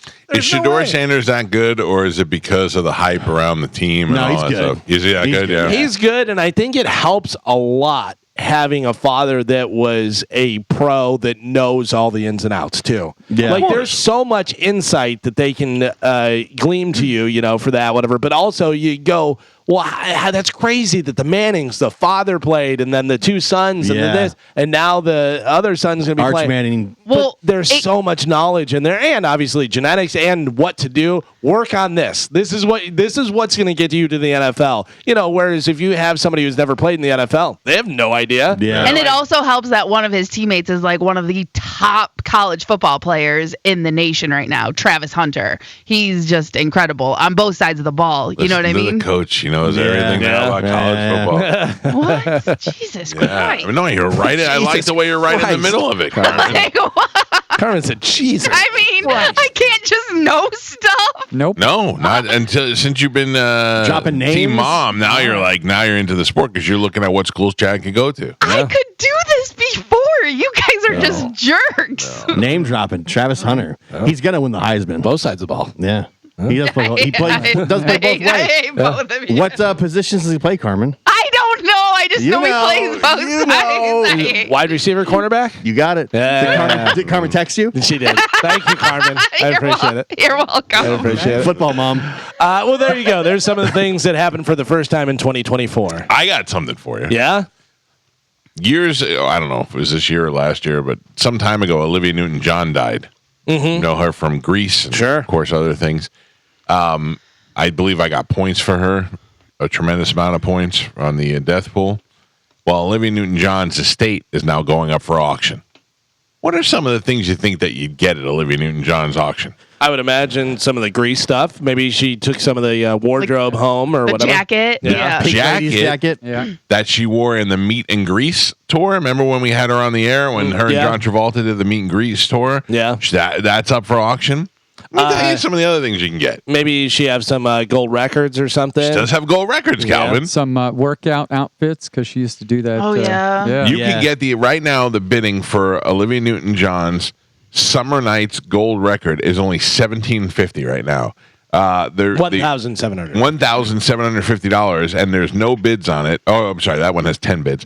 Then there's the Olivia Newton-John platinum record for physical, much bigger hit, for $8,000. Her American Music Award is up there for $6,000. I mean, these are things that Love Tiger would love. But listen to this. It starts easy. You can get for $4,000 her driver's license. That's weird. Her driver license? They got her driver's license, her passport, her alien registration card, her United Kingdom passport. Now, who's in charge of this and who is selling this stuff? That's what I want to know. Is this her family? Is this like her sisters? Like, well Olivia was famous. I know she's dead, but I still feel like the driver's license or even like a passport, like that should be illegal. Or like that's, you know what I mean? Because like you have to turn your license and your passport in when you get a new one. She has a California driver's license, an Australian passport, an alien registration card, a United Kingdom passport, a resident alien card, a permanent resident alien card, an American resident alien card. That's insane. And all of them up for auction for an average of about $1,700 each. Then you can get her... Some girls trying to get into a bar, we're not going to let you in. Why? Because you're not Olivia Newton-John. yeah, that's not going to work. Let me see what else. What is this? She's got a Los Angeles citation where I think they made it like Olivia Newton-John Day. You could buy that. She's got her several awards. Like there's awards in here. I don't even write ARIA awards. I don't even know what that is. Her American Music Awards. Looks like the kids might have kept the Grammys. She's got a Red Cross Award. The motorcycle jacket from Greece is going for how much? Ooh. Screen used? It is the iconic motorcycle jacket from Greece, it says. Starting bid, $25,000. Doesn't say what the starting bid was, but I can tell you right now it's above that, the opening bid. Okay, I'm going to go with... it's got eight bids right now. $65,000. Almost on the nose, Calvin. Really? $60,000. Huh? Yeah. Yep. Let me see. Then there's the meet and greet one's only up there for $1,000. But we also always talk about that. What do you do with that? You get the jacket. Yeah. What do? You put it on a mannequin in your front. Right. I wonder if like when like the Hard Rock has stuff like that, if you put something like that in the Hard Rock. Yeah. That's the thing. Like I feel like you have to have like a museum or right. somewhere you like a diner that looks like the one that's in the movie or something like that, you know? Yeah, that would make sense more than just somebody be like, hey, you want to see Olivia Newton-John? Yeah. I would buy this. It's an autographed Grease poster signed by Olivia Newton-John and John Travolta. Oh, that's cool. Yeah, that'd be cool for a theater. Yeah. Is there anything from Xanadu, Michael? There's a lot from Xanadu, Joe. There's a lot of movie posters and records and things along those lines. All right. I like that movie. Yeah, you did. I did. I remember that when I was a kid. Huh? Yeah, a lot of her personal sketches that she did. A lot of doodles, paintings. Remember not too long ago, Alex Van Halen sold all of his stuff. Yeah. Like sold all of his drums and his set list and stuff. When you brought up Anderson Cooper earlier, did you see that he interviewed Alex Van Halen? I did not. As far as I know, it's the only time Alex has talked about Eddie and his death and everything because, you know, he has the book out and he's doing that, whatever. Right. But it was interesting for sure, the stuff. And if I didn't know Alex Van Halen as well as I know Alex Van Halen as far as seeing him and watching his stuff, if you put up a picture of Alex Van Halen, I would go, who is that guy? Really? Oh, he looks so different, so old. Old. Okay. Yeah, I mean, it's just, it's just wild to think that guy was the drummer for Van Halen. Yeah. You'd be like, really? It doesn't look like that at all. That's the other depressing thing about getting old when your heroes are really old. Yeah, but he was talking about Eddie, and I guess Eddie was in the hospital. And Eddie had cancer, and I think he had brain cancer. And then he had a massive stroke, and then he was in the hospital, and he said we were all there, and then he was just gone. Oh. Yeah. I remember that day, man. That was wild. Because do you remember that I said that there was a rumor of a superstar musician that was not doing well? And then this was like a couple months later. Yeah, I was doing the podcast that night with Bobby, and it came through as a text that Eddie Van Halen had died. Yeah. That was crazy. Sad day. Are we going to bid on anything or what? What's that? Are we going to bid on anything or what? I got to tell you. Yeah, I mean, you need more stuff for the studio over there, Mike. Yeah. Do you think we should have some autographed Olivia Newton-John stuff in here? Any of her socks or underwear in the auction? He threw socks. He threw socks in there to throw us off. I thought that's what they do. Yeah. Okay, Gio. A lot of jewelry. What about just an hour with the body? Ooh, she's got a Butch Cassidy and the Sundance Kid signed, inscribed movie poster. Oh, nice. Is it signed Paul to Newman. her? No, it just says Best Wishes, Paul Newman. Oh, that's I might pretty buy good. that. One of my favorite movies. It's only $800. Oh, all right. Yeah, there's a lot of things. Well, if you're a Olivia Newton-John fan, you like really faggy coats. They got a whole bunch of them. Oh, a whole bunch of jewelry and a whole bunch of other stuff. How much to just sniff the jacket? What is wrong with you? She is a weirdo, man. I like Olivia Newton-John. Clearly, it is. A lot of people do. You and Love Tiger. All right, we got to take a break. If you want to get through, phone lines are wide open. I will take your phone calls when we come back. 800-771-1025. That's 800-771-1025. It's the Mike Calta Show. This is 1025 The Bone. I will take a couple phone calls, and then we will get out of here for the day. 800-771-1025. Don't forget, you can also find us on Instagram at The Mike Calta Show. Good morning. Hello. Hi there, Mike Calta. This is Medicine Man. I figured it would be. Will you be going to see Greg Billings this Sunday and a bunch of those local bands for their charity event at the Harbor Bar? It sounds great if I get out of the TSO concert early enough on Sunday. Well, then I guess maybe I'll see you at TSO. Double shot of live music. Yeah. All right, thank you. It's a good place, the Harbor Bar down in Safety Harbor. You don't really have much to offer today, do you? Oh, yeah, they're great. It's a great place. All right, thank you. Wait, Sorry, Carmen. What do you got? I was going to say, will he be at the pub crawl? Have we asked him that? Yeah, we did. Okay. And, I don't think we could stop him if we wanted to. He lives like 15 minutes from there. We should put a bounty out or something. We should do something with him. Sleeper Medicine Man? Medicine Man, definitely a TSO. You, not so much. I'll take that action on Friday. Okay. I'll take that action on Friday. I got Winter Seltzer Land. Check. I've got the Harley giveaway from 3 to 5 on Saturday. You're there. You will be there. Harley Davidson, Tampa Bay, courtesy of Budweiser. Right. The Ultimate Fighting Championship behind Titus O'Neil at the Amalie Arena on Saturday. Oh, I'm so tired. I already did stuff. I was out of the house today. I was out the Seltzer thing and then the Harley. Then the Trans-Siberian Orchestra on Sunday. Mike Olivero. He's already out there. Yeah. They don't need me. They have a mic. Just wear a Mike Calta Show t-shirt. And then the Harbor Bar for... you're adding something? What? You're adding the Harbor Bar? I'm just saying, if I'm going to be out anyway. Yeah. 5 events? Yeah. No, what was the other thing on Sunday? The Bucks game. Yeah, no, but what was the... Harbor Bar, what's that? we were saying about what time with TSO. Yeah. Well, we found out Bucks play at 4. Right. West Coast game. Mm-hmm. Perfect. Mike Calta Show, hello. Yes, good morning. It's Dan. Hi, Dan. What can we do for you? I just had a quick question. Earlier, Carmen mentioned Joe Biden falling off his bike, and from there it all went downhill. My question is, at some point, did Carmen fall off her bike and the opposite occur? I've been listening to your show for about 16 years. Yeah. About 5.5 years ago, I moved overseas. When I left, you were doing spelling with Carmen. Yep. Is Carmen smarter than a 5th grader? Yeah. I was gone for 5.5 years. I get back here, and all of a sudden, holy smokes. She's coming up with. She graduated from college, sir. She's the only one on the show that actually has a degree from a college. She actually got smarter over the time you were away. Did you hear she knows who Travis Hunter is? Yes. Yeah. She got smarter, and she knows about sports now. She knows about the government. Yes, the Carmen that you knew before you left is a different Carmen than is here now. And I hope it's still to your life. And she still looks good, which is even better. You guys doing Outstanding. You guys are doing a great job. Have a great day. Thanks, brother.